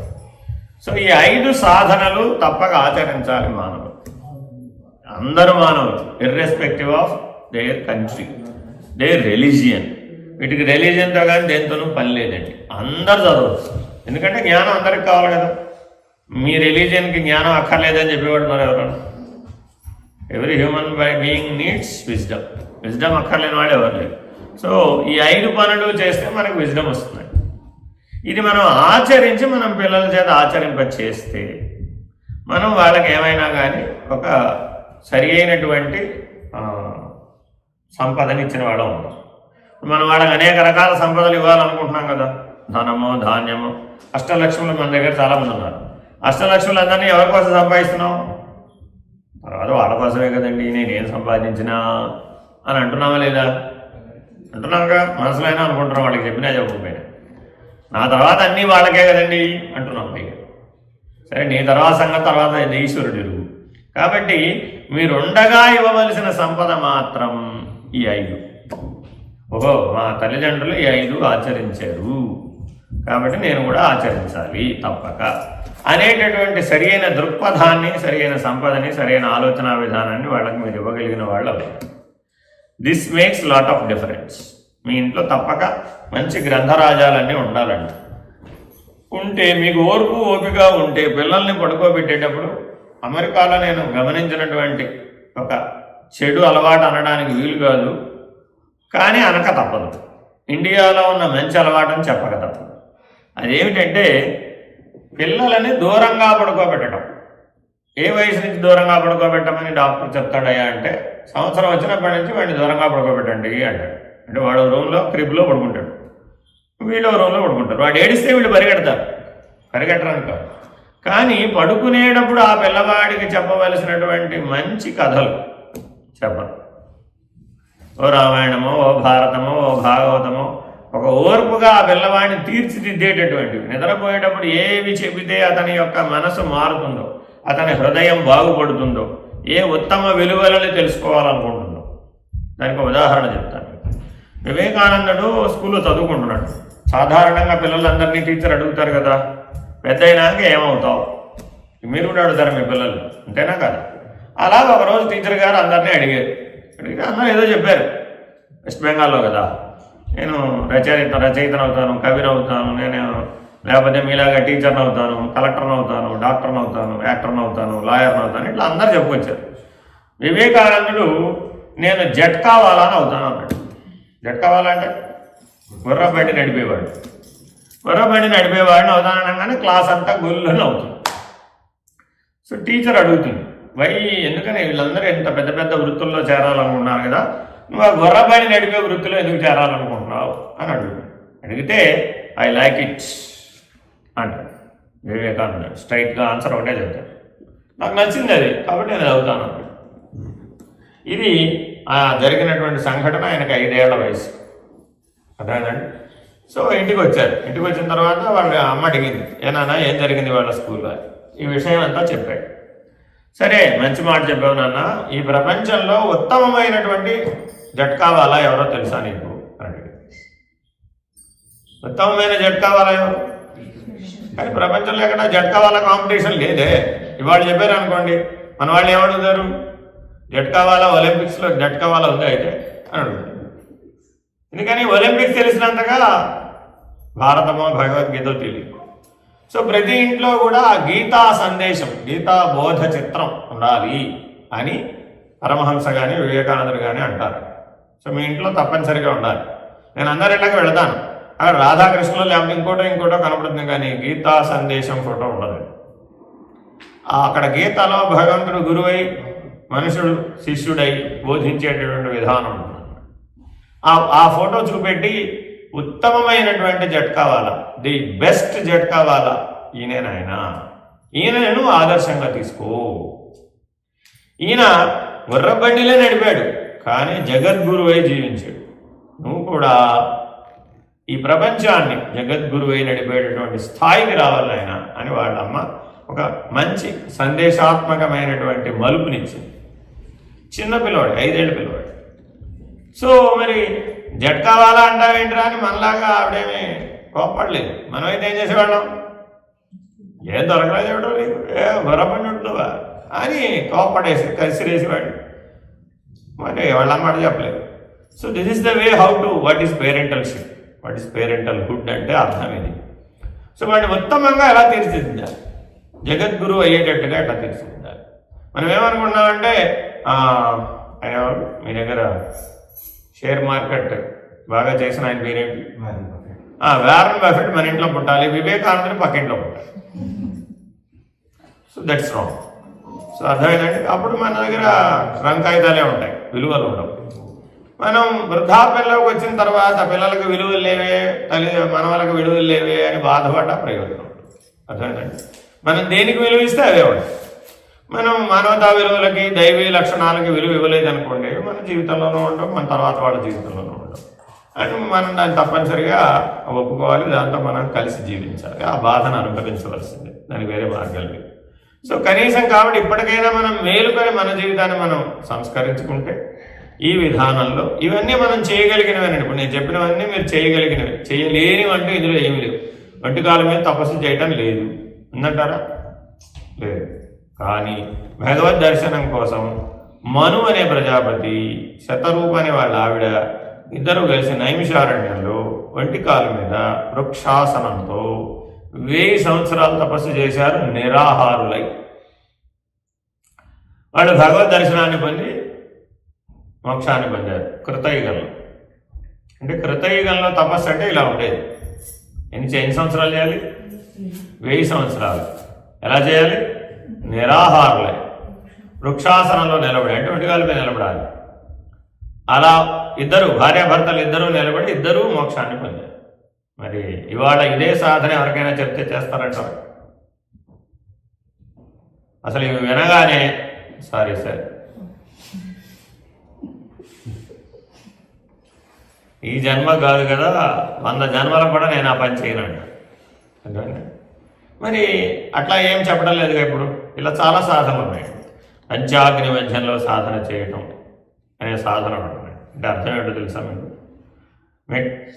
ఎండాకాలం హయ్యెస్ట్ టెంపరేచర్ ఉన్నప్పుడు మిట్ట మధ్యాహ్నం పైకి సూర్యుడు నెట్టిన ఉంటాడండి. త్రాటక ధ్యానం అప్పుడు చేస్తారు. కళ్ళు ముయ్యకూడదండి. 40 నిమిషాల పాటు కళ్ళు ముయ్యకుండా ఆ సూర్యుడిని చూస్తారండి, మండే సూర్యుడిని చూస్తూ. హనుమదాసనం అంటారు. ఆ హనుమదాసనంలో చూస్తారన్నమాట. చూసి చుట్టూతా 5 వైపులా 5 చోట్ల అగ్ని పెడతారు, హోమగుండాలు పెడతారు. పెట్టి అందులో అగ్ని ప్రజ్వరిల్లుతూ ఉంటుంది. ఆ వాటి మధ్యలో నిలబడి ఇలా చూస్తాడనమాట. దీన్ని పంచాగ్ని మధ్య సాధన అంటారు. ఎటువంటి ఘోర పాతకములైనా ఈ పంచాగ్ని మధ్య సాధన వల్ల నశించిపోతుంది. ఏ జన్మలో అయితే పంచాగ్ని మధ్య సాధన చేస్తాడో ఆ జన్మలో తప్పక మోక్షాన్ని పొందుతాడని శాస్త్రం, మహర్షులు చెప్తున్నారు. ఇది మనం చేయగలుగుతామంటారు. ఏసీ ఇంట్లో నుంచి బయటికి గడప బయట పెట్టారు. అబ్బో చాలా వేడిగా ఉంది, లోపలికి వచ్చి లోపలికి. ఇలాగే ఇంకో సాధన ఉందండి. అదేమిటంటే జల సమాధి, జలస్తంభన విద్య అంటారు. దుర్యోధనుడు చేసాడు అనమాట. చెరువులో కూర్చుంటారు అనమాట. అడుగుకి వెళ్ళి నేల మీద కూర్చుంటారు. వాళ్ళు లోపల ఉన్నారని ఎవరికి తెలియదు. దాన్ని జలస్తంభన విద్య అంటారు. అలా లోపల కూర్చుని సాధన చేస్తారు, అలా భూమిలో కూర్చుని సాధన చేస్తారు, అలా మంచులో కూర్చుని సాధన చేస్తారు. పైన అన్నీ కప్పేస్తారండి. ఇలాగే కొంతమంది నిన్న ఎక్కడో సోషల్ మీడియాలో కూడా చూశాను. ఒక మట్టితో ఒక గుహని కప్పేశారు. ఆ గుహ లోపల ఋషీశ్వరుడు జపం చేస్తున్నాడు. ఎప్పటి నుంచో తెలియదు ఎవరికి. వీళ్ళు మట్టికి తోలుకోవడానికి తవ్వితే ఆ మట్టి గుట్ట తవ్వితే దాని వెనకాల ఒక గుహ ఉంది. అందులో ఆయన జపం చేసుకున్నాడు. ఎప్పటి నుంచో ఎవరికి తెలియదు. అంతే. ఇలా భారతదేశంలో మీరు చూస్తే అనేక మంది ఎన్నో రకాల కఠినమైన సాధనలు చేసేవాళ్ళు ఎంతమంది ఉంటారు. కానీ మనం వాడికి దేనికి సరిపోం. ఒక పూట అన్నం మానమంటేనే పడిపోయే బ్యాచ్ మంది. అంతేనా కదండి? వాస్తవంగా గుండె మీద చేసుకుని చెప్పమంటే ఒక పూట అన్నం మానేస్తే పడిపోతుంది. అన్నట్టేటో లేకపోతే 9-11 పిలవాల్సిందే, సలైన్ పెట్టాల్సిందే. సో కాబట్టి అటువంటి ఎన్నో సాధనలు మనకి స్క్రిప్చర్స్లో అందుబాటులో ఉన్నప్పటికీ అవేమీ మిమ్మల్ని చేయమంటలేదు. ఈజియెస్ట్ వే అంటే ఎందుకు ఈ మాట అంటున్నారంటే, మీకు చేతకాని ఎన్ని చెప్పినా, మీ శక్తికి మించి ఎన్ని చెప్పినా అవి మీరు చేయరు కదా. శక్తికి లోబడినవే చేస్తారు. సో కాబట్టి ఇప్పుడు చెప్పిన 5 సాధనలు మీరు ఈజీగా చేయవచ్చు. ఇవి చాలండి. అంటే ఆంతరికమైనటువంటి పరిశుద్ధత, చిత్తశుద్ధి, హృదయ శుద్ధి, శుద్ధాత్మ, మానవుడు ఈ 3 స్థాయిలను అందుకోవాలి. మొదట ఏమనుకోవాలి? చిత్తశుద్ధి, తర్వాత హృదయ శుద్ధి, ఆ తర్వాత శుద్ధాత్మ. Very very important.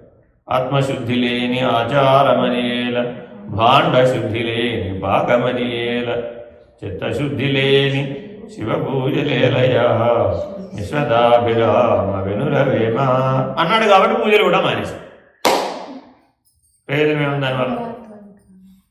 ఆయన లేకపోతే చేయొద్దన్నాడు కదండి అని శివ పూజ కూడా మానేసాం. అప్పుడు ఏమైంది దానివల్ల?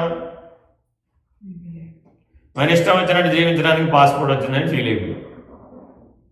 కానీ లోకులు ఎరుగకుండా లోకేశ్వరుడు ఎరుగడా. మనం ఎప్పటికైనా ఫైనల్ జడ్జిమెంట్ ఏ రోజున ఆన్సర్ చేయాల్సిందే కదా. ఆ రోజున మనమే నిలబడతాం భూమిలో, జడ్జిగా ఈశ్వరుడే ఉంటాడు. ఆ ఈశ్వరుడు మృత్యుదేవత. ఆయన ముందు నిలబడిన రోజున మన సినిమా మనకే చూపిస్తారు కదా. ఎవరి సినిమా పక్క వాళ్ళ సినిమా మనకు చూపెట్టరు. మన సినిమా మనకే చూపెట్టి మనల్ని అడుగుతారు ఏం చేయమంటారు. అప్పుడు మీరు ఏం చేస్తారు? అప్పుడు అక్కడ సమాధానం చెప్పుకోవాల్సిందే కదా. ఇవాళంటే మనం ఎవరినైనా మేనేజ్ చేయవచ్చు. ఇవాళంటే ఎవరినైనా మనం అది కాదు ఇది అని లాజికల్గా ఒప్పించవచ్చు. అక్కడ మీ లాజిక్ ఏం చెల్లదుగా. తప్పైతే తప్పే, ఒప్పైతే ఒప్పే, ధర్మం అయితే ధర్మమే, అధర్మం అయితే అధర్మమే, అజ్ఞానం అయితే అజ్ఞానమే, జ్ఞానం అయితే జ్ఞానమే. పాలకు పాలు, నీళ్లకు నీళ్లు, दूध का दूध, पानी का पानी हो जाएगा आखिरी दिन, ఆఖరి సమయ పర్ అని హిందీలో ఒక నోటేషన్. మనం ఇక్కడైతే పాలలో నీళ్ళు, నీళ్ళలో పాలు కలిపేస్తాం టీ పెట్టేటప్పుడు. అక్కడికి వెళ్ళినాక అలా కుదరదు అంత. సో కాబట్టి మనం one must think about that last moments. ఎందుకంటే ఉత్తర జన్మను నిర్ణయించేది అదే. మీలో ఉన్న ఎన్ని అసంతృప్తులు అయితే ఉంటాయో ఆ అసంతృప్తులన్నింటికి ఒక్కొక్క జన్మ పడుతుందన్నమాట తీరడానికి. ప్రతి జన్మలోనూ మనం స్త్రీలుగా ఒకసారి, పురుషులుగా ఒకసారి పడతాం. ఆ రొటేషన్లో మీరు ఆ అసంతృప్తులన్నింటినీ సంతృప్తులుగా మార్చుకునే పద్ధతిలో జీవిస్తూ ఉంటారు. ఇవాళ మీరు జీవించే జీవనం కూడా అలా వచ్చింది. ఇది ఎలా ఎందుకు వచ్చిందో అని మీరు కారణం కోసం వెతుక్కోకర్లా. ఆ కారణం మీ జీవితమే. ఆ కారణం మీరు గతంలో మీరు ఈ అసంతృప్తితో అక్కడ జీవించారు. దాన్ని ఇప్పుడు సంతృప్తిగా మార్చుకోవడానికి ప్రయత్నం చేస్తున్నారు. ఇప్పుడు సంతృప్తి పడ్డా అది కర్మఫలమే, అసంతృప్తిగా ఉన్నా అది కూడా కర్మఫలమే. కాబట్టి కర్త ఉన్నంతకాలం కర్మఫలం తప్పదు. మానవుడు తప్పక కర్మయోగం ద్వారా జీవించాలి అని భగవద్గీత చెప్తుంది. ఆ కర్మయోగం అంటే ఏంటంటే కర్మఫల త్యాగం, కర్తృత్వ త్యాగం. ఈ రెండింటినీ కలిపి కర్మయోగం అంటారు. ఈ కలియుగంలో అందరూ ఆచరించదగినటువంటి యోగం కర్మయోగం. ఎందుకని? పనులన్నీ మానేసి జీవించమంటే మనకు అన్నం పెట్టేవాడు ఎవడు లేడు కాబట్టి. సరే, ఒకవేళ ఏదైనా ఆశ్రమాలకు వెళ్ళినా మనం అక్కడైనా కానీ ఆశ్రమాల్లో ఏదో పని చేయవలసిందే కదా. దేహం ఉన్నంతకాలం ఏదో ఒక కర్మ చేయవలసిందే. దేహం పడిపోయిన తర్వాత కర్మ సాధన లేదు కాబట్టి వీలు కాదు. సరే, కాబట్టి తప్పక ఏ పని చేసినా కూడా ఫలాన్ని ఈశ్వరార్పణ చేయడం నేర్చుకోవాలి. ఫలమును ఈశ్వరార్పణ చేయాలి అంటే చేసేటప్పుడు దృష్టి ఈశ్వరుడి మీద పెట్టి చేయాలి. దీనికి రామకృష్ణ పరమహంస గారు ఒక ఉపమానం చెప్తారండి. ఏం చేయాలి? నెత్తి మీద నీళ్ల బిందె పెట్టుకుని నడిచే అమ్మాయిని చూసారా ఎప్పుడైనా అని అడుగుతాడు. మీరు చూసారు ఎప్పుడన్నా? మీ చిన్నప్పుడు, మన చిన్నప్పుడు బావి దగ్గరికి వెళ్ళి తోడి నెత్తి మీద బిందె పెట్టుకుని మంచినీళ్ళు తెచ్చేవాడు, అంతేనా? మరి నెత్తి మీద బిందె పెట్టుకుని నడిచే ఆవిడ ఎప్పుడన్నా బిందె చేత్తో పట్టుకోక చూసారా? పట్టుకోదా? చేతులు అటు ఇటు తిప్పుతూ ఉంటుంది, మాట్లాడుతూ ఉంటుంది, కనపడ్డ వాళ్ళందరూ పలకరిస్తూ ఉంటుంది. ఇప్పుడు దృష్టి ఆవిడది రోడ్డు మీద ఉందా, బిందె మీద ఉందా, చేతుల మీద ఉందా, కాళ్ళ మీద ఉందా, తల మీద ఉందా, మాట్లాడించే మనుషుల మీద ఉందా? ఎప్పుడు దృష్టి బిందె మీదే పెట్టింది. ఎన్ని పనులు చేసినా దృష్టి బిందె మీదే పెట్టింది. ఇంకో ఉపమానం కూడా చెప్తారు. తల్లి చిన్నపిల్లవాడిని ఉయ్యాలో వేసింది, 3 నెలల పిల్లవాడిని, వంటింట్లో పని చేసుకుంటారు. దృష్టి ఎక్కడ పెట్టింది? అది అక్కడ నుండి ఇక్కడ ఎలా పెట్టిందండి? అందుకే కదండి మేము ఓపెన్ కిచెన్ కట్టింది. అటు పని చేసుకుంటే ఇటు చూస్తుంటాం. దట్ డజంట్ మీన్ దట్ ఎక్కడ పెట్టినా కూడా తల్లి దృష్టి ఎప్పుడు కూడా పిల్లవాడి మీదే ఉంటుంది. అక్కడ పని చేస్తూ ఉంటుంది, కానీ తెలివి ఎప్పుడు ఎక్కడ పని చేస్తూ ఉంటుంది? పిల్లవాడే లేచాడా, ఏడ్చాడా, ఏం చేశాడు అనే దాని మీదే దృష్టి పెట్టు. కాబట్టి అలా మీరు కూడా ఏ పని చేసినా భగవంతుడి మీదే దృష్టి పెట్టాలి. ఆఖరికి గాలి పీల్చి వదినా భగవంతుడి మీద దృష్టి పెట్టాలి. మనసులో ఆలోచన చేసినా భగవంతుడి మీద దృష్టి పెట్టాలి. నిద్రపోయినా భగవంతుడి మీద దృష్టి. నిద్రపోవడం కూడా ఒక పనే, ఒక వృత్తే, ఒక వ్యవహారమే. న్యాచురల్ అని అనుకోమాకండి. All natural things are also doings a action. So ఏది చేసినా ఈ శరీరంతో భగవంతుడి మీద దృష్టి పెట్టండి. దీనికి ఏం కష్టపడాలి? ఇంకేం కష్టపడక్కర్లేదు. ఈశ్వరార్పణ బుద్ధితో జీవించండి. ఏది చేసినా కూడా దానికి ఫలితం సుఖం రూపంలో కానీ దుఃఖం రూపంలో కానీ వస్తుంది. కర్మఫలం అంటే అయితే సుఖం కానీ లేకపోతే దుఃఖం కానీ. అలా వచ్చినటువంటి సుఖ దుఃఖాలను మీరు ఈశ్వరార్పణం, కృష్ణార్పణం, రామార్పణం, శివార్పణం అనుకుంటూ చేయండి, స్వీకరించమాకండి. అలా కర్మఫల త్యాగం చేయవచ్చు. అర్థమైందండి? అలాగే ఏ పని చేస్తున్నా కూడా నేను అనుకుని చేస్తూ ఉంటాం. అంతేనా కదా? ఈ ఉద్యోగం ఎవరు చేస్తున్నారండి? నేనే చేస్తున్నాను. ఈ వంకాయ కూర ఎవరు చేశారండి? నేనే చేశానండి. అనేక రాత్రిగా చెప్పావు, అవి మాత్రం నేను చేయలేదండి, ఇవి మాత్రం నేను చేశానండి. అర్థమైందండి? ఎవరు చేశారమ్మా? ఇవి నేను చేశారండి. ఆ నేను అన్నది మనలో బలంగా ఉంటుంది. ఏ పనులు అయినా ఉంటుంది, ఎవరికైనా ఉంటుంది, అది సామాన్యం. కానీ ఆ నేననే కర్తే జీవుడు అన్నమాట. ఆ కర్త ఉన్నంతకాలం ఆ కర్మ యొక్క ఫలాన్ని అనుభవించవలసిందే. కాబట్టి ఎవరైతే నేను స్థానంలో ఈశ్వరుని పెట్టుకుని అంతా ఈశ్వరానుగ్రహం అండి అనేటటువంటి స్థితికి మనం చేరగలిగిన నాడు ఆ కర్త ఉండడు అన్నమాట. అతడు అకర్త. అర్థమైందండి? హరే కర్త. పూర్వం మన పెద్దలు అనేవాడు, ఎవరైనా తెలుసా? నాహంకర్త హరే కర్త. మీరు తిరుమలలో కూడా రాసి ఉంటుంది ఒక చోట, నాహంకర్త హరే కర్త అని. హరి మాత్రమే, హరే అంటంలో చాలా మెలిక ఉంది. హరిహి కర్త అంటాం వేరు, హరే కర్త అంటాం వేరు. హరి మాత్రమే కర్త అంటే శివుడు కాదని అర్థం. అలాంటి గొడవలు లేవు, అర్థమైందండి. భగవంతుడు, ఈశ్వరుడు, పరమాత్మ ఒకడే. సో అటువంటి పరమాత్మ కర్త, నేను కాదు అని ఎల్లప్పుడూ తలంచాలన్నమాట. దానివల్ల ఏమవుతుంది, మీ పని సులభం అయిపోతుంది, మీ మీద బరువు తగ్గిపోతుంది, మీ నెత్తి మీద బరువు ఉండదు. అప్పుడు ఇంకా బాగా ఎఫిషియెంట్గా పనిచేస్తారు. చాలామంది ఏమనుకుంటారంటే నేను అనుకుని ఇన్వాల్వ్ అయితేనే బాగా చేస్తానని అనుకుంటారు. ఇన్వాల్వ్ అవ్వకపోతే ఎలా చేస్తామండి అంటారా లేదా?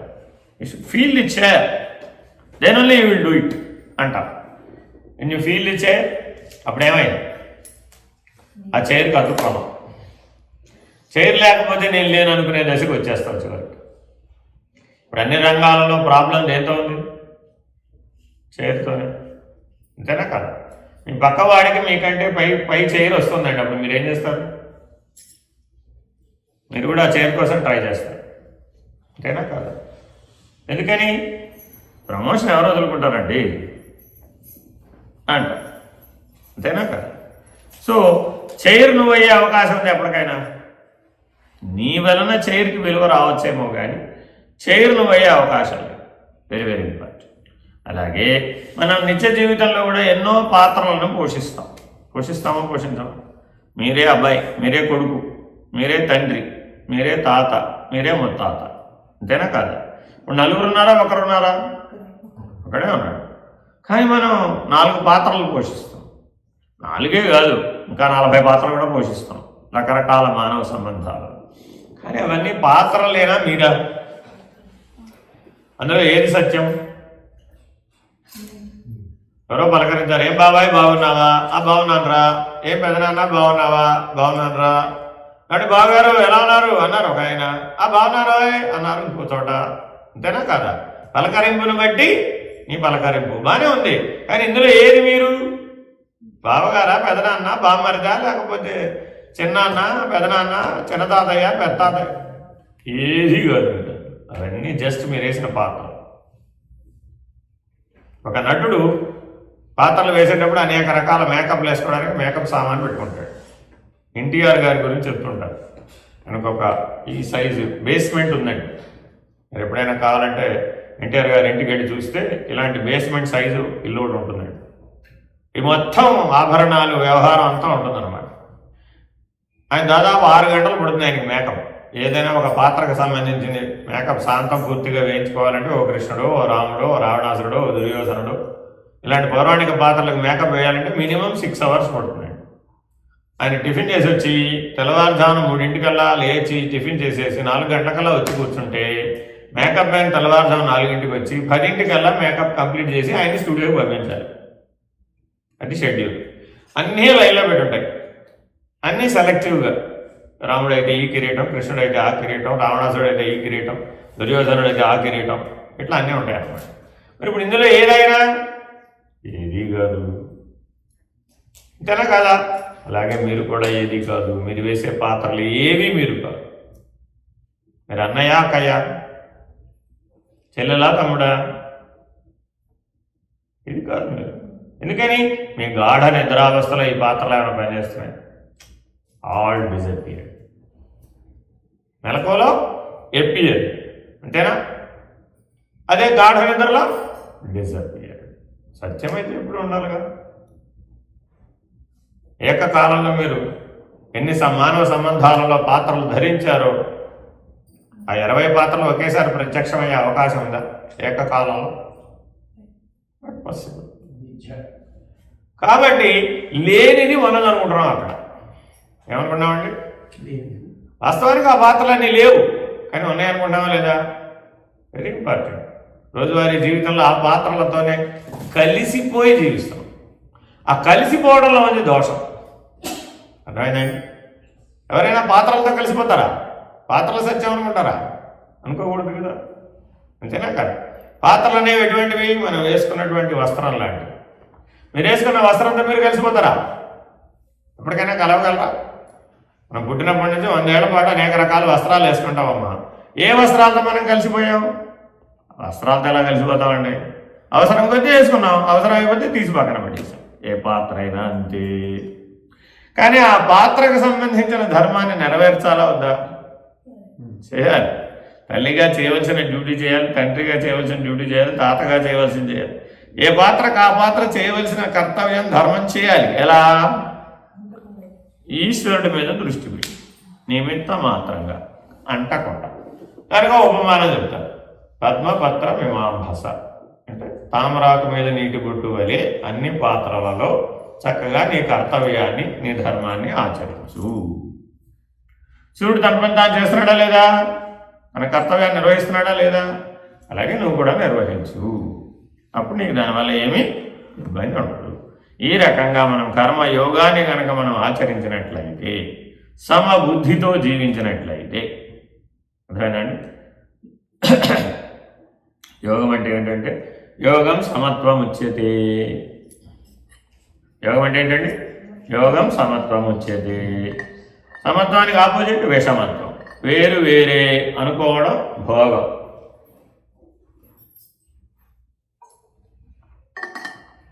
సమత్వ బుద్ధి యోగం.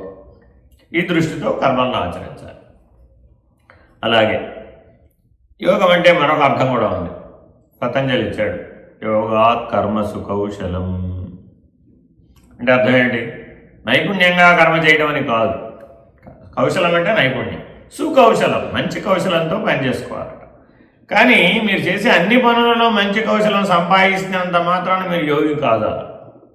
అక్కడ యోగాత్ కర్మ సుకౌశలం అంటే అర్థం ఏంటంటే ఎప్పుడూ ఈశ్వరునిపై దృష్టి నిలిపి ఉంచడం చేత, నేను స్థానంలో ఈశ్వరుని పెట్టడం చేత, కర్తృత్వ త్యాగం చేయడం ద్వారా నువ్వు మంచి నైపుణ్యాన్ని సంపాదించవచ్చు. యోగాత్ కర్మ సుకౌశలం. కాబట్టి తప్పక కర్తృత్వ త్యాగం చేసిన తర్వాతే కర్మను ఆచరించాలి. కర్మ అంటే గాలి పీల్చి వదిలిపెట్టడం కూడా కర్మే, ఆలోచించడం కూడా కర్మే, భోజనం చేయడం కూడా కర్మే, నిద్రపోవడం కూడా కర్మే, విసర్జించడం కూడా కర్మే. ఈ శరీరంతో ఏది చేసినా కర్మే. పుట్టడం కూడా కర్మే, పోవడం కూడా కర్మే. పోతే ఏదో అయిపోతాం, పోతే మళ్ళీ వస్తావు అంతే. Please visit again. అర్థమైందండి? దేవాలయాల దగ్గర ఏం రాసి ఉంటుందండి? Please visit again. హాస్పిటల్ దగ్గర రాసి ఉంటుందా? ఉండదా? ఎందుకని? మళ్ళీ ఎవరు వెళ్ళాలనుకోరుగా. జైలు దగ్గర రాసి ఉంటుందా? పోలీస్ స్టేషన్ రాసి ఉంటుందా? ప్లీజ్ విజిట్ అగైన్ అని రాసి ఉండవు. ఎందుకని? వెళ్ళరు అక్కడికి ఎవరు. మీరు ఒకసారి అంటే వేస్ట్ అనుకుంటారు. అలా వెళ్లకుండా ఉండడం జీవితం కావాలనుకుంటారు. అంతేనా కదా? కానీ దేవాలయం దగ్గర మాత్రం వచ్చే సంవత్సరం మళ్ళీ వస్తానండి దర్శనం అని తిరుమల వెంకటేశ్వరుడికి చెప్పొస్తాం. ఎందుకని? ప్రతి సంవత్సరం నేను దర్శించుకోలేదు ఆనవాయితీ. కానీ మరి పునర్దర్శన ప్రాప్తి రస్తు అని ఉంటుందండి. అర్థమేనండి? చాలామందికి దాంట్లో ఉన్న రహస్యం అర్థం కాదు. ఒకసారి భగవద్ దర్శనం అయితే నువ్వు జ్ఞానాన్ని పొందితే, ముక్తుడు అయితే మరలా ఎందుకు వస్తావు? మళ్ళీ ఎందుకు పుడతావు? అసలు మళ్ళీ పుట్టకపోతే మళ్ళా దర్శనానికి ఎందుకు వెళ్తావు? వెళ్ళవు. అంతేనా కదా? మరి అంటే అర్థం ఏమిటి? జ్ఞానం పొందే వరకు నువ్వు సదాచారాన్ని పాటించాలి, సత్ప్రయత్నాలు చేయాలి, సద్దర్శనాన్ని పొందాలి, సల్లక్షణాలను కలిగి ఉండాలి, సత్సాంగత్యం చేయాలి. ఈ రకమైనటువంటి సత్ అనే లక్షణాన్ని పెంచడం ద్వారా మనం ఈశ్వరీయమైనటువంటి జీవనాన్ని, దివ్య జీవనాన్ని, దివ్య జ్ఞానాన్ని పొందవచ్చు. తద్వారా దివ్యత్వంతో జీవించవచ్చు. అలా జీవించడం వల్ల మానవ జన్మ, మీ జీవితం సార్థకం అవడమే కాకుండా మీ తర్వాత తరాలు కూడా అదే మార్గంలో పయనించే అవకాశం ఏర్పడుతుంది. వాళ్ళకి మీరు మార్గదర్శకులుగా జీవిస్తారు. You will be a torch bearer for your family as well as for the society. అప్పుడే మనకు ఎవరైనా కానీ సరి అయినటువంటి దైవీ భావంతో నమస్కరిస్తారు. అప్పుడు అది ఉత్తమమే కదా. మన ఇంట్లో మనకు ఎవరైనా దైవీ భావంతో చేతులెత్తి నమస్కరించే దశలో ఇప్పుడు ఉన్నామా? మనమే పెట్టే దశలో ఉన్నామా? పెట్టడం కూడా తప్పులేదు, ఎదుటివాడిలో దైవాన్ని దర్శించడం కూడా తప్పులేదు. కానీ ఎవరికైనా మనం అసలు దైవంలా కనబడుతున్నామా? అన్ని పనులు చేసినా ఏదైనా ఒకరోజు పని చేయలేదు అనుకోండి, ఏమంటారు?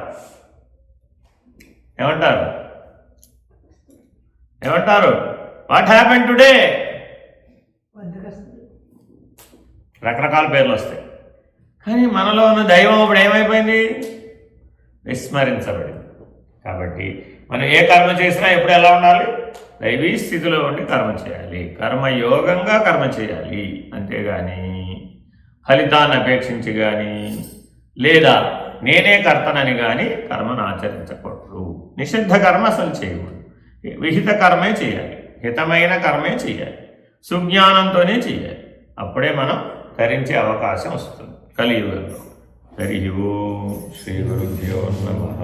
హరి ఓం. పూర్ణమద పూర్ణమిదం పూర్ణాత్ పూర్ణముదచ్యతే పూర్ణస్య పూర్ణమాదాయ పూర్ణమేవావశిష్యతే. ఓం తత్సత్. ఓం శాంతి శాంతి శాంతి. హరి ఓం శ్రీ గురుభ్యో నమః. హరి ఓం. నారాయణ నారాయణ. ఇప్పుడు ఎవరైనా సందేహాలు ఉంటాడు మొదట్లో పరమాత్మకి తేడా లేదు అన్నది అద్వైత సిద్ధాంతం కదా. అలాంటప్పుడు మనం చేసే పాప పుణ్యాలు ఆత్మకి అటాచ్ అయి ఉంటాయి కదా, కానీ పరమాత్మకి అవేవి అటాచ్ అయ్యాయి.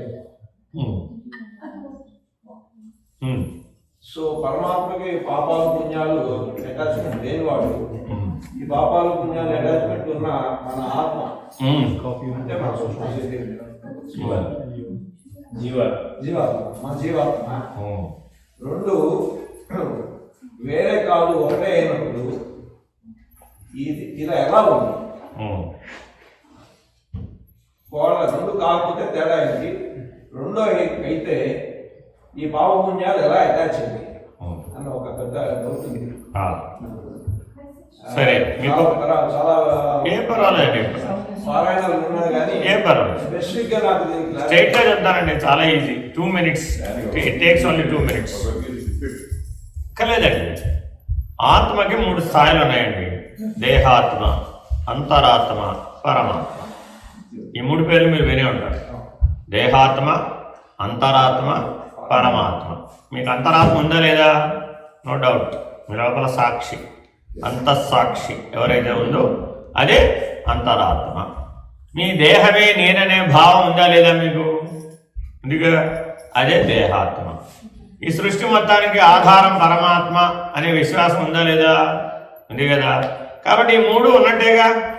దేహాత్మ, చెత్త ఒక్క నిమిషం, స్లోలీ యూ విల్ ప్రోగ్రెస్.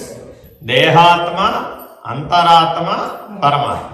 ఈ 3 మాటలు మీకు బాగా పట్టుబడాలి. అర్థమేనండి? మీరు దేహాత్మ స్థితిలో ఎప్పుడు మేల్కొని ఉన్నారు? మెలకువలో. అంతేగా, మెలకువలో అంతా శరీరం నేను అంతేనా కాదు? నిద్రపోయారు అప్పుడు మన భావన మాత్రమే కానీ నీ భావంతో కాదు కదా. అది సంగతి తర్వాత. ఆ జ్ఞానం లేదుగా మనకి. ఆ జ్ఞానం ఉంటే అది నిజం. జ్ఞానం లేనప్పుడు శరీరమే నేను, వేరే మార్గం లేదు. మెలకు అంతా మనం పనులు చేసేటప్పుడు శరీరమే నేనుగానే పనులు చేస్తున్నాం, కానీ పరమాత్మ నేను అనుకుని పనులు చేయటం లేదుగా. ఆ స్థితిలో ఆ లక్షణాలతో మనం లేంగా. కాబట్టి దేహాత్మ నేనుగానే మన పనులన్నీ చేసుకుంటాం. దేహాత్మ నేనుగా జీవించే జీవితం మొత్తాన్ని లోపల నుంచి ఒక సాక్షి గమనిస్తుందా లేదా? గమనిస్తుంది. మీరు మర్చిపోవచ్చేమో కానీ ఆ సాక్షి ఏమీ మర్చిపోదు. మీ బాల్యంలో జరిగిన సంఘటనలు మీలో ఉన్న అంతరాత్మకి గుర్తుంటాయా లేకపోతే గుర్తుండవా? ఉంటాయిగా. మీరు చిన్నప్పుడు ఎప్పుడో 2వ క్లాసులో మీ పక్కనున్న ఫ్రెండ్తో ఏదో చిన్న విషయంలో గొడవ పడ్డారండి. అది ఇప్పుడు మీ బయట తెలివికి 60 ఏళ్ల తర్వాత 70 ఏళ్ల తర్వాత గుర్తుకు రమ్మంటే రాదు. కానీ అంతరాత్మ దగ్గర అది ఉంటుంది. దాని ప్రింట్, దాని జ్ఞాపకం, లోపల ముద్ర లోపల ఉండిపోతాయి. ఎక్కడున్నాయి అవన్నీ? అంతరాత్మ సమక్షంలో ఉన్నాయి. కాబట్టి ఆ అంతరాత్మ మీ జీవితం మొత్తానికి సాక్షి. అది మిమ్మల్ని లోపల చెప్పుడు గమనిస్తూనే ఉంటుంది. జీవితం అంటే ఏంటి? నాకు శరీరం, జనం నుంచి మరణం దాకా ఏదైనా సరే జీవితమే. ఏదైనా సరే జీవితమే. శరీరం, ప్రాణం, మనస్సు అన్ని జీవితమే. మీ దగ్గర ఉన్న 3ఏగా, శరీరం, ప్రాణం, మనస్సు. అంతేగా. శరీరం, ప్రాణం, మనస్సుతో మీరు ఏది చేసినా జీవితమే. గాలి పీల్చుకోవడం వదిలిపెట్టడం, గాలి పీల్చుకోవడం వదిలిపెట్టడం. దానికి పరమాత్మ యొక్క శక్తి కావాలంటే. దానికి తెలివి లేదుగా. మనం పీల్చుకునే గాలి కూడా మనమే కానీ పరమాత్మ కాదు. నీవే ఏదో ఒకసారి పీల్చుకోకుండా ఉండు కాసేపు, తెలిసిపోవటంలా అప్పుడు నీకు సఫకేషన్ వచ్చేలా. మరి పరమాత్మ ఆదేశం వచ్చే వరకు గాలి పీల్చకుండా ఉంటానండి అన్నాం అనుకోండి, అవుతానంటావు అప్పటిదాకా? లేదు. అర్థమైందండి? కాకపోతే ఏమిటంటే అనేక సంప్రదాయాలు ఉच्चతమ స్థాయి సాధనలు చేయలేని వారందరికీ రకరకాల పద్ధతులలో మిమ్మల్ని కన్విన్స్ చేయడానికి అద్వైతాన్ని శాంతం ద్వైతం కంటే కిందకి తీసుకొచ్చి చెప్తున్నాయి. అర్థమైందండి? కానీ వాస్తవంగా అద్వైతం అలా లేదు. అంటే శంకరులు చెప్పిన తర్వాతే అద్వైతం వచ్చింది, అంతకుముందు లేదు అనడం పొరపాటు. అద్వైతం ఎప్పటి నుంచో ఉంది, వారు దానికి ప్రాచుర్యత కల్పించారు, దాన్ని అందరికీ అందుబాటులోకి తీసుకొచ్చేట్టు చేశారు. సరే, ఇప్పుడు మీరు తెలుసుకోవాల్సిన ఏమిటి? దేహాత్మ, అంతరాత్మ, పరమాత్మ 3 స్థాయిలలో 3 స్థితులలో పనిచేస్తాడు.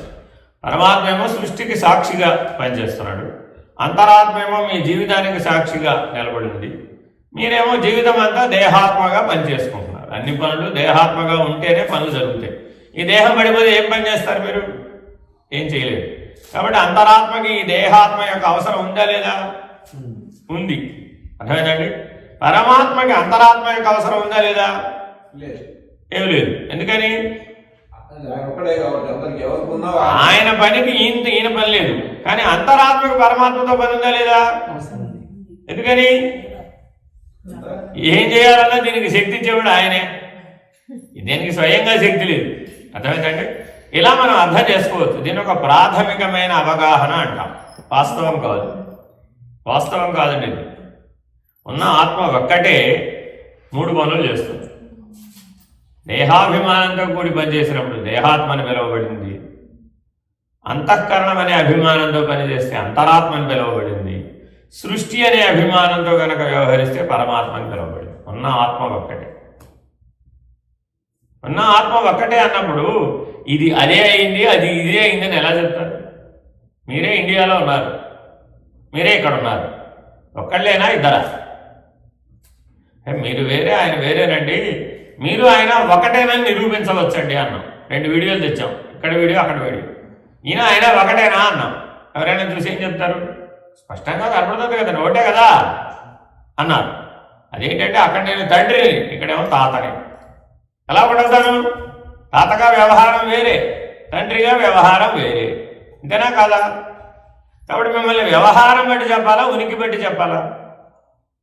మీకు ఉనికి ఉంది, వ్యవహారం కూడా ఉంది. ఉందా లేదా? ఉనికి ఆత్మ. ఉనికి ఆత్మ అన్నప్పుడు వ్యవహారాన్ని బట్టి చెప్పరుగా మీరు. అప్పుడు ఆత్మ ఎప్పుడు ఒక ఏకం సత్, ఒకటే సత్యం. అది దాని వ్యవహారాలు 3. శరీరం దాకా వస్తే దేహాత్మ, దానిపైన సూక్ష్మ శరీరం, కారణ శరీరం, మహాకారణ శరీరం వరకే ఉంటే అంతరాత్మ, పరమాత్మ. మహాకారణం దగ్గర ఉన్నాడు పరమాత్మ. మరి ఇప్పుడు ఉన్న చైతన్యం ఒకటేనా? 3 చైతన్యాలు ఉన్నాయా? చైతన్యం ఒకటనేగా అద్వైతం చెప్పింది. 3 ఫామ్స్ ఎక్కడ ఉన్నాయి? అసలు ఫారం ఒకటే, ఉనికి ఎప్పుడు ఒకటే. ఇంకో ఉపమానం చెప్తా, మీకు ఈజీగా అర్థమైపోతుంది. ఆకాశంలో సూర్యుడు ఉన్నాడు, మీ ఇంటి బయట నీళ్ల కొండ ఉంది. నీళ్ల కొండలో సూర్యుడు ప్రతిఫలించాడు. కొండలో సూర్యుడు ఉన్నాడా లేదా? ఇప్పుడు ఉన్నాడా? కనపడుతుందిగా. కాబట్టి సూర్య వ్యవహారం ఉంది, సూర్యుడు ఉనికి లేదు అక్కడ. అర్థమైందండి? ఈ కొండలో ఉన్న సూర్యుడు గోడ మీద పడింది, అది కూడా ప్రతిబింబమేగా. కొండలోది ప్రతిబింబమే, గోడ మీద ఉన్నది ప్రతిబింబమే. కొండలో ఉన్నటువంటి నీళ్లు కనీసం వేడన్నా ఎక్కుతాయి, గోడ ఏమన్నా వేడెక్కుతుందా? గోడ ఏమన్నా ప్రకాశిస్తుంది ఎప్పుడన్నా? గోడ ప్రకాశించదుగా. కాబట్టి ఆ గోడ ఏమో దేహాత్మ. ఆ గోడ మీద ప్రకాశం ఏమిటి? దేహాత్మ. కొండలో ఉన్న ప్రకాశం ఏమిటి? అంతరాత్మ. నిజ సూర్యుడు ఎవరు? పరమాత్మ. ఇప్పుడు 3 సూర్యులు ఉన్నారా? ఒకటే ఉన్నాడా? 3 ప్రకాశాలు ఉన్నాయి, ఒకటే ఉందా? 3 ప్రకాశాలు ఉన్నాయా? ఒకటే ప్రకాశం ఉందా? ఒక ప్రకాశమే ఉంది. 3 పనులు జరుగుతాయా? ఒక పని జరుగుతుందా? సృష్టి అనే ఒక పనే జరుగుతుంది. సృష్టిలో ఇవన్నీ భాగం కాదా? మీరు సృష్టిలో భాగం కాదా? మీ శరీరం సృష్టిలో భాగం కాదా? మీ అంతరాత్మ సృష్టిలో భాగం కాదా? మీరు పరమాత్మలో అంశం కాదా? మీరు పరమాత్మలో అంశం అన్నప్పుడు అద్వైతమే కదా. నేను పరమాత్మ కంటే భిన్నం అన్నాం, అప్పుడు ద్వైతం. నిన్నెవరు భిన్నం అన్నామన్నారు? ఉన్న కాంతి ఒకటే, ఉన్న సూర్యుడు ఒకటే, ఉన్న చైతన్యం ఒకటే, ఉన్న ఆత్మ ఒకటే, ఉన్న ఉనికి ఒకటే. ఉన్నది బ్రహ్మమేనని నిరూపించాల్సింది జీవ బ్రహ్మైక్యం అని చెప్పక్కర్లేదు. ఐక్యం ఏముంది అక్కడ అసలు? దానికి ఒక సెపరేట్ ఎంటిటీ, సెపరేట్ ఉనికి ఉంటే మీరు పట్టుకెళ్ళి కలిపేశారు అనవచ్చు. కానీ సెపరేట్ ఉనికి లేదు అసలు. మీకు ఉనికి ఎప్పుడూ పరమాత్మకే ఉంది. వ్యవహారం మాత్రం 3 స్థాయిలో ఉన్నట్టు కనపడుతుంది. మీలో మెలకువలో ఉన్న నేను, కళలో ఉన్న నేను, నిద్రలో ఉన్న నేను ఒకటైనా వేరు వేరే? అరే అలా ఎలా అవుతుందండి? మెలకువలో చేసిన పని కళ్ళలో చేయడం లేదు, కళ్ళలో చేసిన పని నిద్రలో చేయడం లేదు. ఎక్కడికక్కడ పని వేరే ఉంది కదా. పనిని బట్టి నేను నిర్వచిస్తే అది తప్పు కదా. వృత్యవచ్ఛిన్న చైతన్యం అయిపోతుంది కదా. మరి అప్పుడు వృత్తి అనే పరిమితికి లొంగుబాటు అయినటువంటి చైతన్యాన్ని మీరు నేనని అనలేరుగా. ఒక ఆయన డాక్టర్, ఒక ఆయన లాయర్. డాక్టర్ అయినా లాయర్ అయినా ఆయన మెలకువలో ఉన్నప్పుడేగా, ఆ వృత్తి చేసినప్పుడే, అంతేగా. అలాగే మీ చిత్తంలో 5 వృత్తులు ఉన్నాయి: సంకల్పం, వికల్పం, విపర్యయం, స్మృతి, నిద్ర. ఈ 5 వృత్తులతో మీరు వ్యవహరిస్తున్నారు, అప్పుడు మీరు జీవుడు. ఈ 5 వృత్తులకి సాక్షిగా ఉన్నారు, అప్పుడు మీరు అంతరాత్మ. అర్థమైందండి? ఈ 5 వృత్తులు లేకుండా ఉన్నారు, అప్పుడు మీరు పరమాత్మ. నేను ఒకటేనా? 3 5. ఆత్మ అంటే నేను, అంతే. ఉన్న నేను ఒకటే అనే సత్యం తెలుసుకోవడమే అద్వైతం. హరియో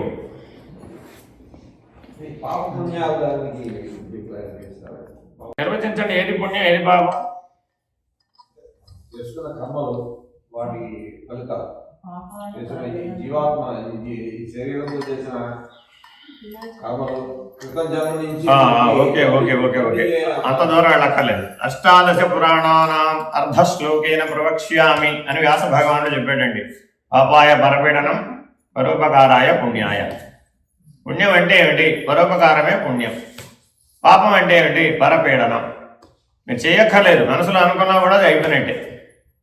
పుణ్యం చేయక్కర్లేదు, మనసులో అనుకున్నా కూడా పుణ్యమే. ఎదుటివాడికి మేలు కోరారు మీరు, పుణ్యం.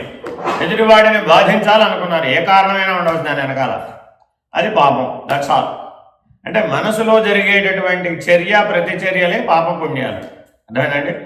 మనసు, బుద్ధి, చిత్తము, అహంకారం జీవుడికే ఉంటాయి కానీ అంతరాత్మకు ఉండవు. మనసు, బుద్ధి, చిత్తము, అహంకారం నేను అనుకుని జీవించడమే జీవభావం. వీటికి సాక్షిని జీవించడమే ఆత్మభావం. సృష్టికి సాక్షిగా ఉండడమే పరమాత్మ భావం. అక్కడ ఉండడమే ఉంది కానీ వ్యవహరించడం లేదు. వ్యవహారం అంతా కేవలం జీవుడికి, అంతరాత్మకే ఉంది తప్ప వేరే వాళ్ళకి లేదు. అంతరాత్మ కూడా ఏ వ్యవహారం లేదు, వాడు సాక్షి. వాడికి అసలు వ్యవహారమే లేదు. కాబట్టి పాపపుణ్యాలనే ద్వంద్వాలు కానీ ఏ ద్వంద్వాలైనా కూడా ఆచరిస్తేనే పుడతాయి. ఆచరణ అంతా జీవుడిదే కానీ పై వాళ్ళది ఎవరిది కాదు. అంతరాత్మది కాదు, పరమాత్మది కాదు. అర్థమైందండి? సృష్టిని తయారు చేయడంలో పాపపుణ్యాల ప్రసక్తి లేదు. కేవలం మీ కర్మాచరణలోనే పాపపుణ్యాల ప్రసక్తి ఉంది. కర్మాచరణ చేసేవాడు జీవుడు మాత్రమే. ఆ కర్మాచరణ వలన ఫలితాలను పొందేది కూడా జీవుడు మాత్రమే. కాబట్టి కేవలం జీవుడుగా, శరీరం నేనుగా జీవించినప్పుడు మాత్రమే ఇవన్నీ జీవుడి యొక్క ఖాతాలో పడతాయి. మిమ్మల్ని జీవాత్మగా ఎవరు జీవించమన్నారు? ఉన్న నేను ఒకటే అయితే నేను దేహాభిమానంతో నేను ఎవరు ఉండమన్నారు? నేను పరమాత్మ స్వరూపుణ్ణి అని ఉండవచ్చుగా, ఆ పరమాత్మ లక్షణాలతోనే ఉండవచ్చుగా. నేను ఉండలేకపోతున్నానండి. ప్రతి వాళ్ళు చెప్పే సూత్రం ఏమిటి? అవన్నీ నాకు తెలుసు, నేను ఉండలేకపోతున్నాను. దుర్యోధనుడు ఏమన్నాడు? నాయనా ఇవన్నీ చదువుకున్నావు కదా అని అడిగారు. ఎవరు? సనత్సుజాతుడు. సనత్సుజాతీయం ముందులో ఈ మాట వస్తుందండి. అదేనండి, ముందు అరణ్యవాసం చేస్తున్న పాండవుల దగ్గరికి వెళ్తాడు. ఏనాయనా ఎలా ఉన్నారు ఏంటనేది వాళ్ళు చెప్తారు. ఇలాగే మేము సత్కాలక్షేపం చేస్తున్నామండి, యజ్ఞాలు, యాగాలు, క్రతువులు, సదాచారం పాటిస్తున్నామండి. బాగుందినైనా మీ జీవితం కొనసాగించండి అని వెళ్ళిపోతాడు. అక్కడికి వెళ్తాడు కౌరవుల దగ్గరికి. అని పిలుస్తాడు. ఏనాయనా ఎలా ఉన్నారు అంటాడు. మాకేమండి మహారాజులో రారాజులో నేను అద్భుతంగా ఉన్నానంటాడు దుర్యోధనుడు.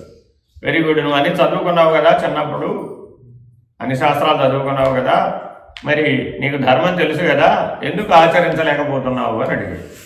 అప్పుడు దుర్యోధనుడు అంటాడు, జానామి ధర్మం నచమే ప్రవృత్తి. చెయ్యాలని నాకు అనిపించదు, అలా ఉండలేదు అనిపించదు. మనకు కూడా పరమాత్మ తెలుసా తెలీదా? తెలుసు, కానీ ఉండాలనిపించదు, అలా వ్యవహరించాలనిపించదు. నచమే ప్రవృత్తి. అర్థమైందండి? అక్కడ అరణ్యవాసంలో ధర్మరాజుని అడిగాడు ఇదే ప్రశ్న. అడిగితే ఆయన ఏమన్నాడు? జానామి ధర్మం నచమే నివృత్తి. చేయకుండా ఉండలేదు నేను. ధర్మరాజు ఏమన్నాడు? నేను ధర్మం చేయకుండా ఉండలేనండి, తెలుసుకున్నాను నేనంతా, కానీ ఇప్పుడు ధర్మం చేయకుండా నేను ఉండలేను. That is my weakness. దుర్యోధనుడు ఏం చెప్పాడు? మేమిద్దరం ఒక స్కూల్లోనే చదువుకున్నాం, కానీ నేను నాకు చేయాలనిపించదు, నాకు పాటించాలనిపించదు. మరి ఈ దోషం జీవుడిదే కానీ పరమాత్మది కాదుగా. కాబట్టి జీవ వ్యవహారంలో ఏర్పడే ద్వంద్వాలకి పరమాత్మకి ఎటు సంబంధం లేదు. జీవుడే దానికి కర్త, ఫలితం కూడా జీవుడే అనుభవిస్తాడు. హరి ఓం.